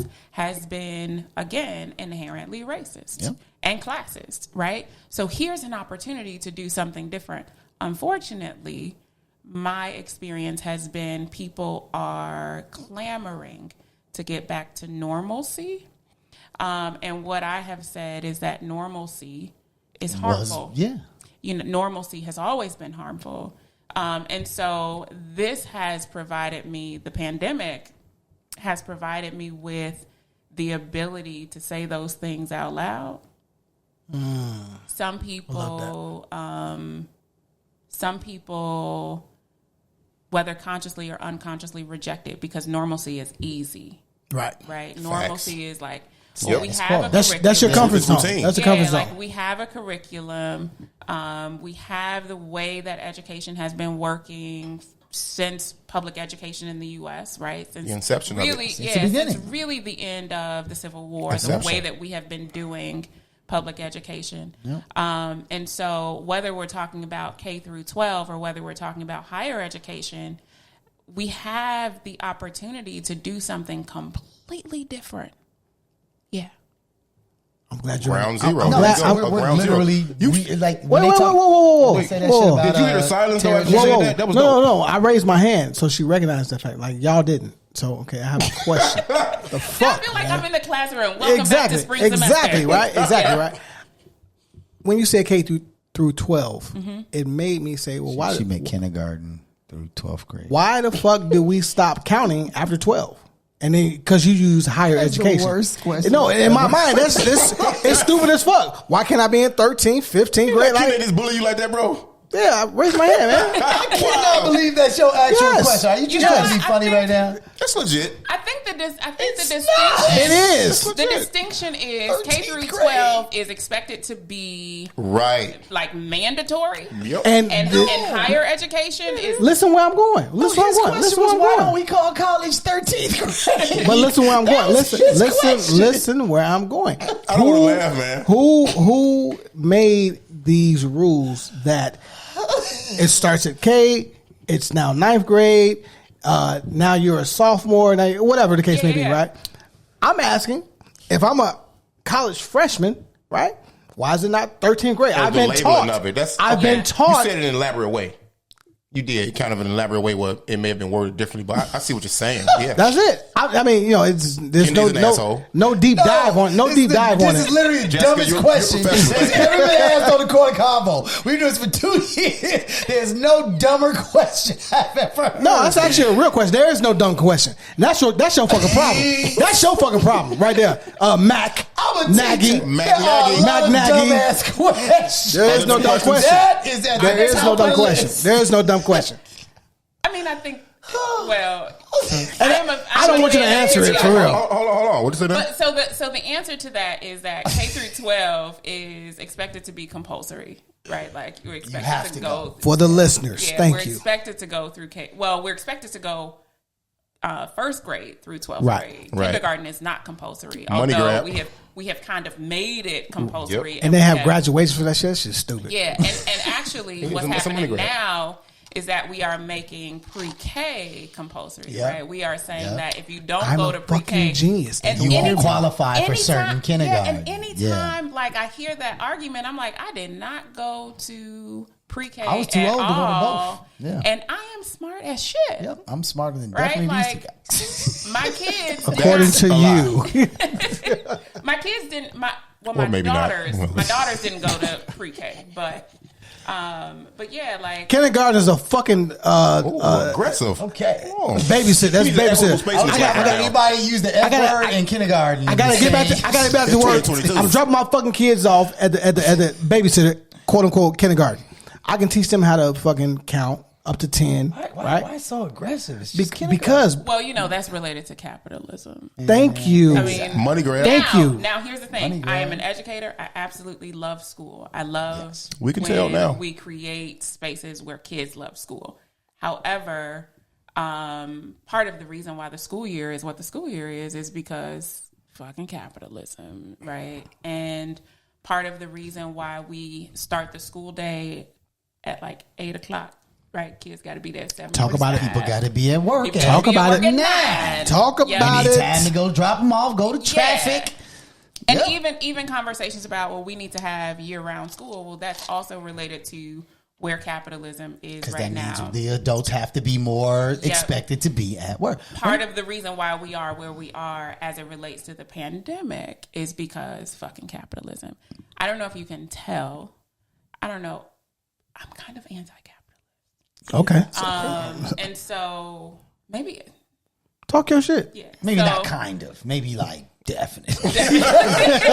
In America, they say it's the land of you have your own choices to make. You're making your choice. That's fine. So that's fine. Like the reason why we do education, the way that we do education is related to capitalism. Yeah. The reason why we encourage kids to, when you graduate from high school, you should know what your major is going to be when you go into college. So that we can start to figure out how much money to shift. Yep, it's because capitalism and because labor, right? Yep. The reason why, and this begins so early, But then we have conversations in corporations and in business about the business case of diversity, right? The business case of inclusion. And that is related to, right? We need to encourage people to come into these workspaces or into these industries so that we can use them for their labor. Yeah. And it's a lifelong thing. So starting with education into the work space, the work life of people, it's all related to. You get used to that 8-hour day. We're going to give you a break. Go eat some snacks. Have recess. To your desk. Do a thing. This boy said recess. That's not a thing anymore. I can't believe you thought that was still going on. I'm getting that recess, man. I ain't trying to hear shit else. I'm getting that recess. On the school. My kids still have recess, but my kids also my kids also go to a really small school. Yeah, that's different. Yeah, they go to probably a very progressive. Can I ask you a question before we get out of here? No, I'm back. One more question. No. He didn't raise his hand because he shows it out there. Like, hey guys, that's that Weber institution, right? You have to stand up and be heard, right? If you just go ignore it. If you had the opportunity to homeschool your children, would you do it? Hell no. FDK. Really? Fuck them kids. No. That's surprising, actually. I would not, because look, I know my limits. Okay. Right. Like, I love my kids. I absolutely love them. They are the best thing that happened to me. Mm-hmm. However, they need to go someplace so that I can take a deep breath. Love it. Facts. Like, I mean, in terms of responsible for their life at all times of the day. Yeah, but then here's the other thing, right? Like, I would not homeschool my kids. However, the stuff that they get from me, like the social capital and going to museums and being exposed to culture and being able to travel and see different things and having global understanding. So they know, as Nigerian American kids, they know things about Nigerian politics, right? And so different from Chicago. Yeah, right. And so they still are learning in my care, but being with me, like, different. They can be burned out. Yeah. No, I don't want that. So I'm homeschooling them when they get out of school.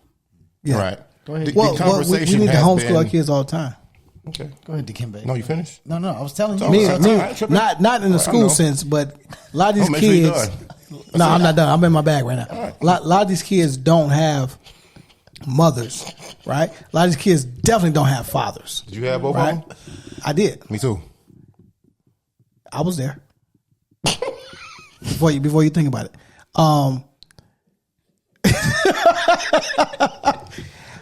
boy. I'm just trying my hardest not to just punch him straight. Joe, like, this is the hardest. I've never had this much trouble just punching a person.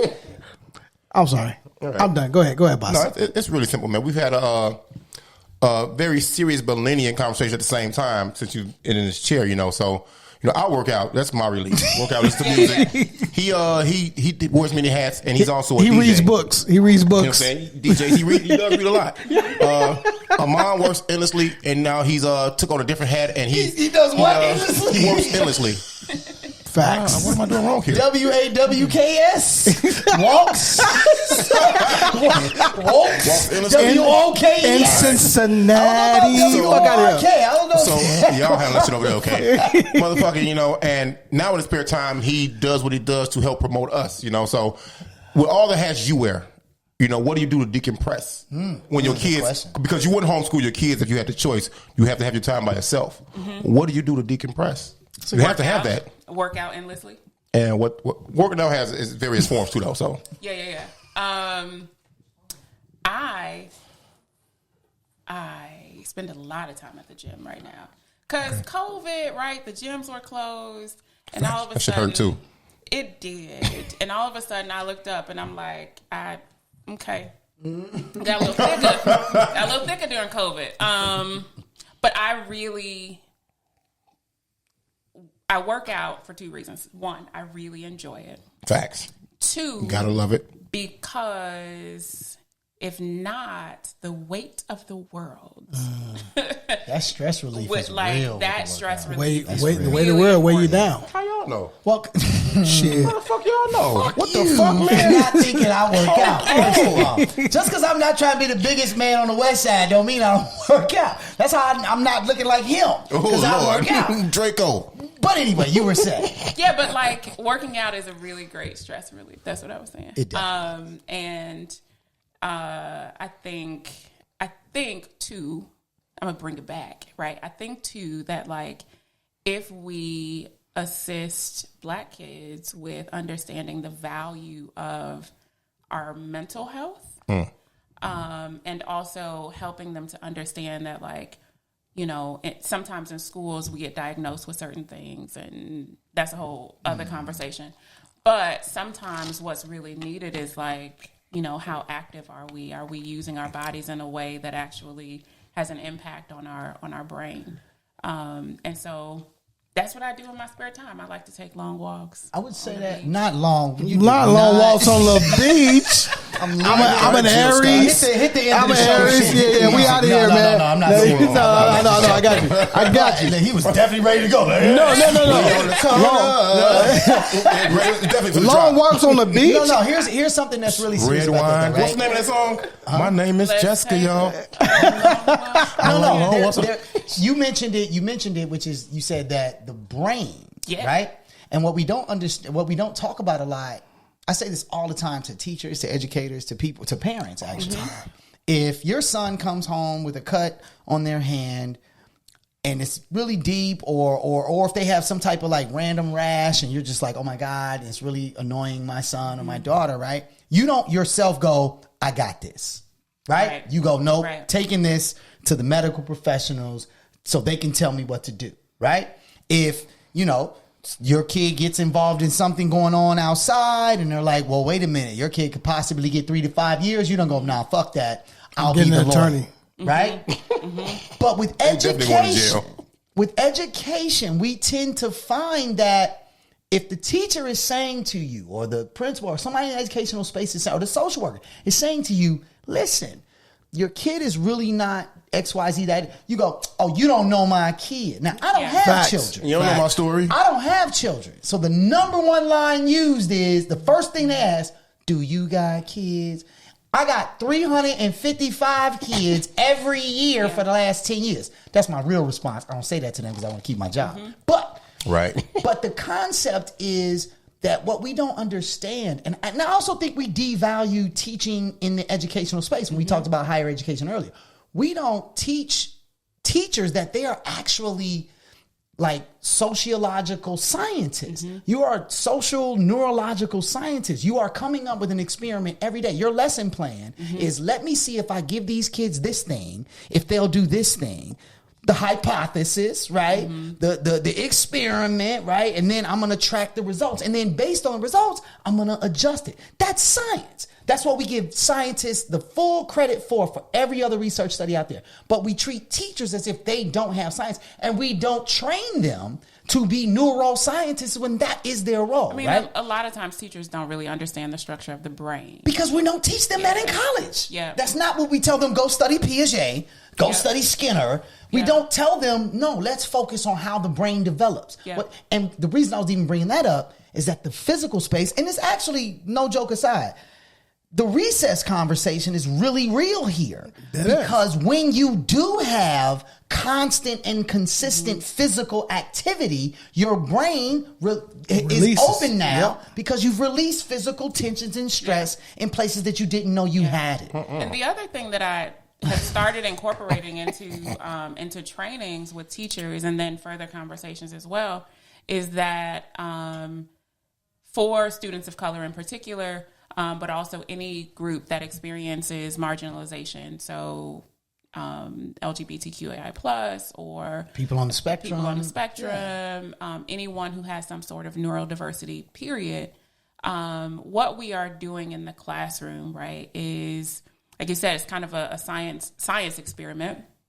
But when we look at the structure of the brain, if a student walks into my classroom and they know that they don't belong, it triggers something in their in their brain. It triggers something in their amygdala, Which shuts off. Which then leads to an increase in cortisol.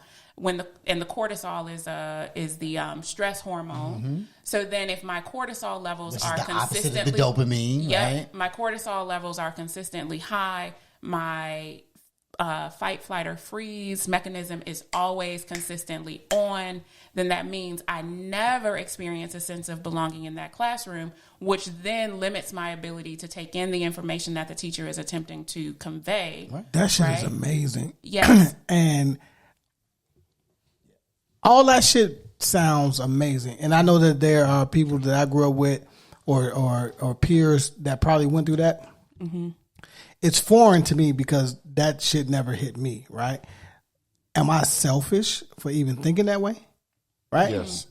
Say yes for the fuck up. No, because like to me, when we talk about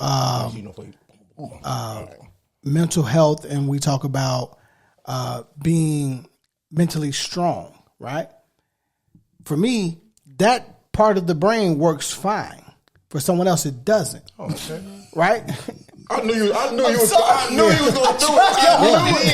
I tried my hardest. Look. I was literally like, don't laugh. Look, that's fine.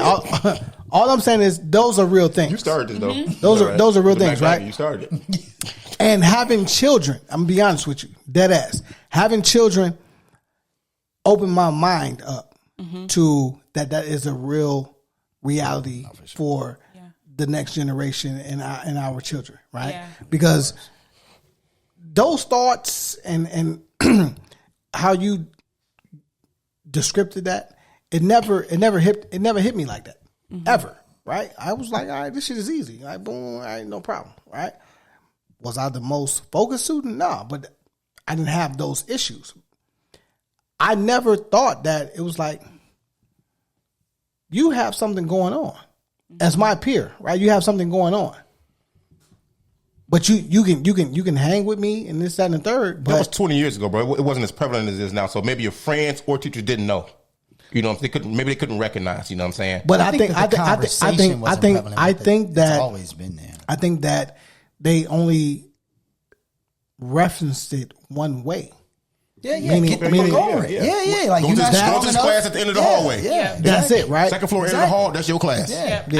I think even now there's not a lot of recognition of it. I mean, teacher education does not really focus on neurodiversity at all. As much as they should, I love right? that. Like it doesn't focus on neuroscience and what's happening in the brain and how that impacts our hormone levels that then leads to certain behaviors in the classroom. So then if I walk into a classroom and I see a student who's lying down, head on the desk because their cortisol levels are high, and we ask them, well, what's going on? And they, instead of answering, they flip the desk over, right? Right. Like there's really something going on. Yeah. That's some scientific shit. That's some scientific shit. Now, which I love. Now, me being on the opposite end of the spectrum, scientific shit. What if I say to myself, man, look, Corona. FDK, get your stupid ass up, right? In my mind, right? In my mind, just stupid ass up. You need a different job then. Yeah, just in your mind though. Yeah, in my mind, right? But it's like in my mind, I'm thinking like, bro, you being lazy, or shorty, you being lazy. Communication, right? Yeah. What's wrong? I think it goes beyond that. If you know this child's story, right? If you know what's going on with them, now I can cater IEPs, to them. Maybe. Well, you also, IEP for sure. You also, I mean, you have and to teachers that actually have tenure and longevity and too. I know as well. you were asking her, but I feel like I'm gonna chime in on that. It's like You always do.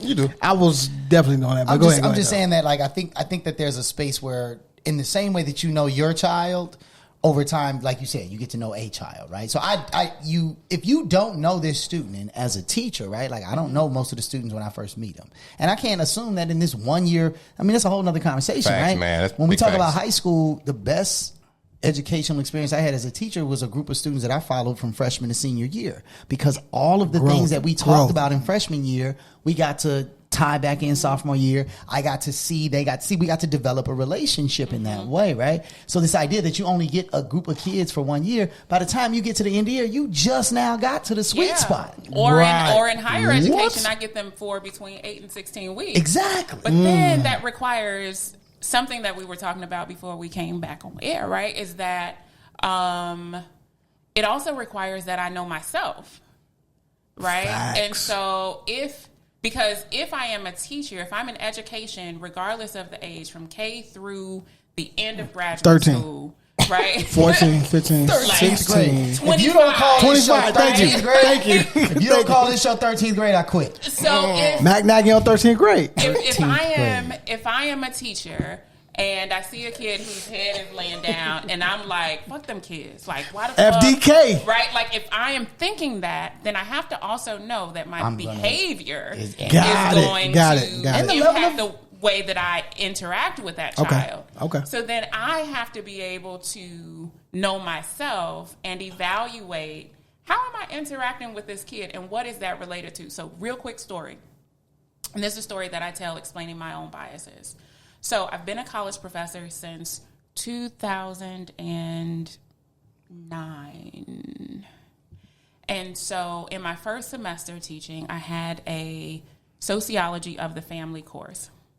And I walk in, and we don't call it sociology. We now call it sociology of the family. We used to call it marriage and the family, but that's problematic. Yep. Now it's sociology of the family. So my marriage and family course, I walk in and I see a whole group of college athletes. Oh, yeah. Teacher is definitely giving them a B for showing up. Well, I see them, and I'm like, that's interesting. At UIC? No, at a different school. Okay. Yeah, so. She ain't saying names, y'all. Yeah, I was going to say, because I know these guys. No names. So I walk in, and I'm like, that's interesting. A whole group of male athletes taking a marriage and family course. Interesting. Fascinating. It is. So I used to, and I don't do this exercise anymore because I think it's stupid, but I used to tell me your name, why you're taking this class, and what your major is. At 18, folks don't know what their major is. Or their name, really. Yeah, that's a stupid question. Damn it. So first one says, I'm taking this class because it seemed like an easy class. Second one says, I'm taking this class because this my ride. Third one says, I'm taking this class because my coach told me to take this class, and I need to maintain a particular GPA to maintain eligibility. They weren't ready for you, huh? All of which saying, I ain't taking this class on purpose. Right. Yeah. And so I am like, this is a sociology class. Like, I am really serious about my shit. You're going to learn all of the sociological theories. Right. You're going to know what the sociological imagination is. Coach, come help me. The whole society. Coach, help. Right. You're going to know Marx. You're going to know I want to be clear. I got an A in sociology. Let me be clear. Oh, sociology, because it's the best It's subject easy. ever. It's common sense. It's common sense in my mind. I told you. Let her finish the story. I simplify shit. Let her finish the story. Somebody didn't teach you sociology. Right? Shit. All right, so he went to a college that's not really talked about. So I have this whole team of athletes, right? Basically saying they're taking this class because they blowing it off, right? Right, facts. And in my mind, I think, damn, if I don't pass these kids, the coach is going pressure. to be Are we letting pressure? Yeah. And the coach is going to be like, that's a different conversation. What can you do to help this kid play ball? Like, so this is semester 1. Semester 2, I walk into my marriage and family class. Fuck. I walk into my marriage and family class, and I see another group of athletes, and I'm like, look at God. Exactly. Bunch of more months.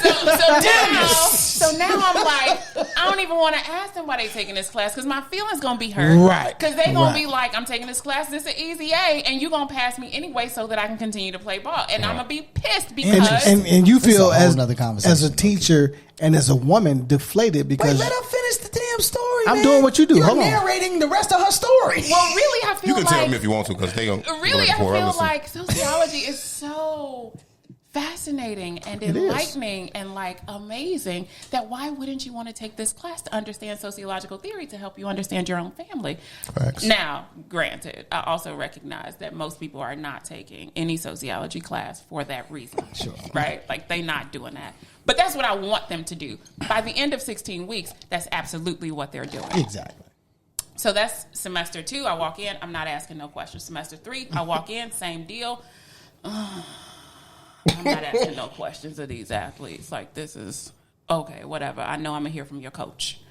Semester number 4, I walk in, group of college athletes. At the end of the class, first class, one of them walks toward me, and I'm like, what he about to say? Like, he about to say that he not going to be here on Tuesdays and Thursdays, and the class meet on Tuesdays and Thursdays. And he not going to be here because I got shit to do. I got practice. Yeah. Right, like you might not be lying. This is a whole nother. This is a whole nother. No, I love it because you don't understand this. Thursdays, right? Like, and so he's walking college toward me. level. In my mind, I'm like, he about to tell me he ain't gonna come to class. He about to tell me they only got games on Tuesdays and Thursdays, and I'm gonna be pissed. So let me just prepare myself for. Right, so I kind of take a step back. He sticks out his hand and says, "Hi, I'm taking this class." What's the name? Abasi Thompson. I was definitely engaged. Okay, got it. I'm taking this class because I really enjoy sociology, and I heard that you're a great teacher, and da da da da da. He goes on and on and on, and I'm like, huh. What that made me think was, for the past, right? So now this is semester number 4. Mm-hmm. For the first 3 semesters, I had basically written off anyone who was a college athlete. Wow. Because I thought I knew, right? So then I developed this bias the single against story. Yep, the single story. So I developed this bias against college athletes. Taking your class. Yep. And so now, this is now semester number 4, and this is the first time that I see a college athlete as a student. This is extraordinary. That was dope. This is a great. Oh man. Oh my And so God. what that makes me do, and I tell this to teachers and administrators and school personnel and whomever all the time, that what that made me do is any semester after that, every single college athlete that I had, I was like, let me actually get to know them, right? Hey, how's your mom? When is practice? When's your games? Let me come to your games, right? Let me be there such that we can build this relationship. Right before the pandemic, I had a student from Israel. He had moved to the U.S. To play ball. And his Eurostar was trash. Okay. Yes, I don't know. So he you don't either. I don't know. So he moved here to play ball, and we built this really great relationship. And he came to my office and was like, overseas is Euro steps. I'm sorry. Well, also he came to my office and he was like, I really appreciate your class, but also I appreciate your office because your office makes me feel like I'm at home. And that was really important for me, right? Because what that meant was I was intentionally building relationships with a group of students that I know that I had a predisposition to bias, right? And so when I go into these corporations and everywhere else, that's what I say. Like, we all have the bias. We have biases, and once you recognize your bias, you have an obligation to consistently work against them and keep it in the forefront of your mind, because it's so easy for me to, the semester starts tomorrow, it would be so easy for me to be like, oh, here goes some ball players. Let me give them one syllabus. Yeah, and give the real students because I don't really feel like dealing Some with of us the coach. won't be mad though. Interesting. But then the coach, the coach is a whole nother conversation. The coach is now like, yo, I appreciate you for making my kids work. And so now me and the coach have built a different sort of relationship where we are able to hold these students accountable. So then we have all Americans. Yeah. With 3.5 GPAs and master's program. Yeah. Because Jessica, and really that depends on the relationship that's built. I love the work that you putting in, and I know that you are committed to the work that you put in, and I can see it in your face, and I know how you talk, and it's not a game. No, it's not a game. No, I know how you talk. That just threw me off. That's because me and you don't speak the same language. You know what I mean? Nobody understands what that means. They do. I know. We just been sitting here talking. Anyway. Abasi has a question that you have to No. We out of here. No. Abasi has a question. That's why I was cutting you off. How long have you been in Chicago? How long have I been in Chicago? So I was born and raised in Chicago. Okay. I moved to Rockford in... It's terrible. The worst. Yeah, I moved to Rockford in 2010, and then I was like, I want to come back home. And I told my job, like, well, you know, my kids are getting older, my mom is getting older, my parents are getting older. I need to go back home. And the real reason was I just really miss Chicago because there's no place like Chicago. It's not. So I've been back in Chicago since 2017. I'm asking that for a particular reason, all right? Chicago it's been known for its music, and if it's not known for its music, somebody just sleep. Yeah. You know what I'm saying? Because we produce so many talented artists, it's unreal. So we have a question we ask our guests. Yeah. All right. Usually we say rap. Usually. Yeah. You know, but I saw you bob into Ari Lennox earlier. Yeah. So are you more in favor of rap or R&B? Or does it matter? Rap or R&B? Currently in my life, probably. This is about your whole life. I'm going to ask you. Okay. Yeah, probably. R&B, although back in the day I used to only listen to like, you know, Black Star and like that's dope though. I was gonna say most dope though. Black Star was I love Gangstar. Yeah, that one Gangstar and Black Star. One Black Star. So you got bars. You got bars. Do I do not. So check this out though. Yeah. What are your top 5 albums coming out of Chicago? Oh no, that's not acceptable. That's like A, B, C, D, and E. Rockford, coming out of Chicago. Top 5. So you opened the door for rap and R&B. Water for Chocolate. Okay, there you go. Common. Yep, that was on my 5, I believe. I don't know. You get a cookie? No, don't say that. Bomb for apples. Don't say that either. So Common. Stupid. Okay. What's his name? What's his name? I know. What song on the album? We can figure it out. Lupe. Stop just giving her answers, bro. She said, what's his name? What's his name? That's absolutely what I was saying. She said, what type of teacher shit just happened right there? So I saw his face and I saw his little samurai sword. Oh, there you go. See, that's actually Lupe. Whoa, not samurai. So I have to take this. Samurai. I have to have that. Yeah, that's two. I have to have that. So that's Let me live. That's it. Okay, Chicago R&B. What about Chicago R&B? All right, well, give me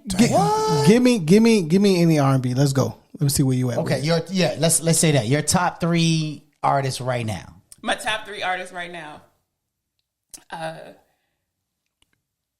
Say it. Just say it. Adele.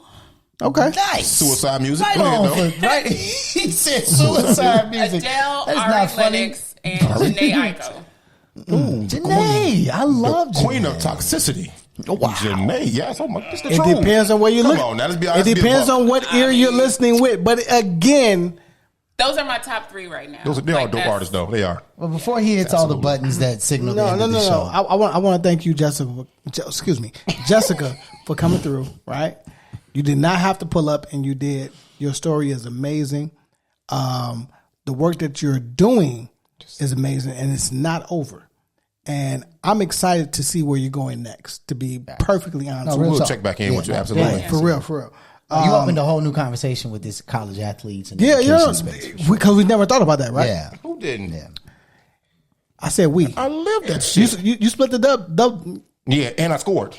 Because I lived that shit. Real shit. So, did you pass your sociology class? I didn't take sociology. Diversity. Home economics. Bowling. Shop. Bowling? I had bowling. Hey, diversity. I you a 160, though. 3 semesters in a row. I'll get you a 160. You supposed easy. That's not a good score. I just want to cut the camera off. We're done, right? Hey, no, seriously. Hit the camera. Thank you very much for all your work. I'm offended now. Diversity and inclusion. Look this young woman up. Give them your socials. Diversity to inclusion. I'm sorry. Yeah, Diversity to Inclusion Inc. is the name of the business, and that is diversitytoinclusion.org. On internet, on website, yes. Yep, website. IG. That website crazy too. Diversity to inclusion with the number 2, comma Inc. On Facebook. We're just gonna literally put like graphics of all of these things, and then right diversity under to your inclusion. Face. Yeah, we're gonna put all of that right there on IG. Although I'm kind of taking a social media break because mental health. Are you still doing the pause moments real quick? Just super. You know what? So I should. What does that mean? Moments to pause. Yeah. Yeah, moments to pause. So pause stands Oh yeah, I guess for, that's totally different. Yeah, like whoa. Moments to pause. Pause stands for practice, accountability, understanding, sensitivity, and empathy. Yes. And so what I tell folks is that in those moments where we are going to act on a bias, that if we just take a moment to pause, and sometimes that moment to pause means remembering that acronym, right, before we immediately respond. So if I experience something, I see somebody with a hoodie on and I pause, right? Yeah. Practice accountability. Karens, Shay Whiteys. That requires Christians. that I literally take a moment. Yeah. No, those are dope. We got to definitely get. Yeah. So that's on YouTube. Moments of Pause on YouTube, or Diversity to Inclusion on YouTube. Yeah. That's dope, man. Thank you for pulling up because you just opened my mind up. You opened my mind up. Well, there's so much more. It's definitely a lot more. We are exploited. We are downtrodden. It's a different level of that. You know that? I'm a real one. Y'all, hey, I had to try not to laugh a lot. Me and my rainbow girl just chilling. Did you on Rainbow and said come up to the same show? Greatest moment of 2022 so far.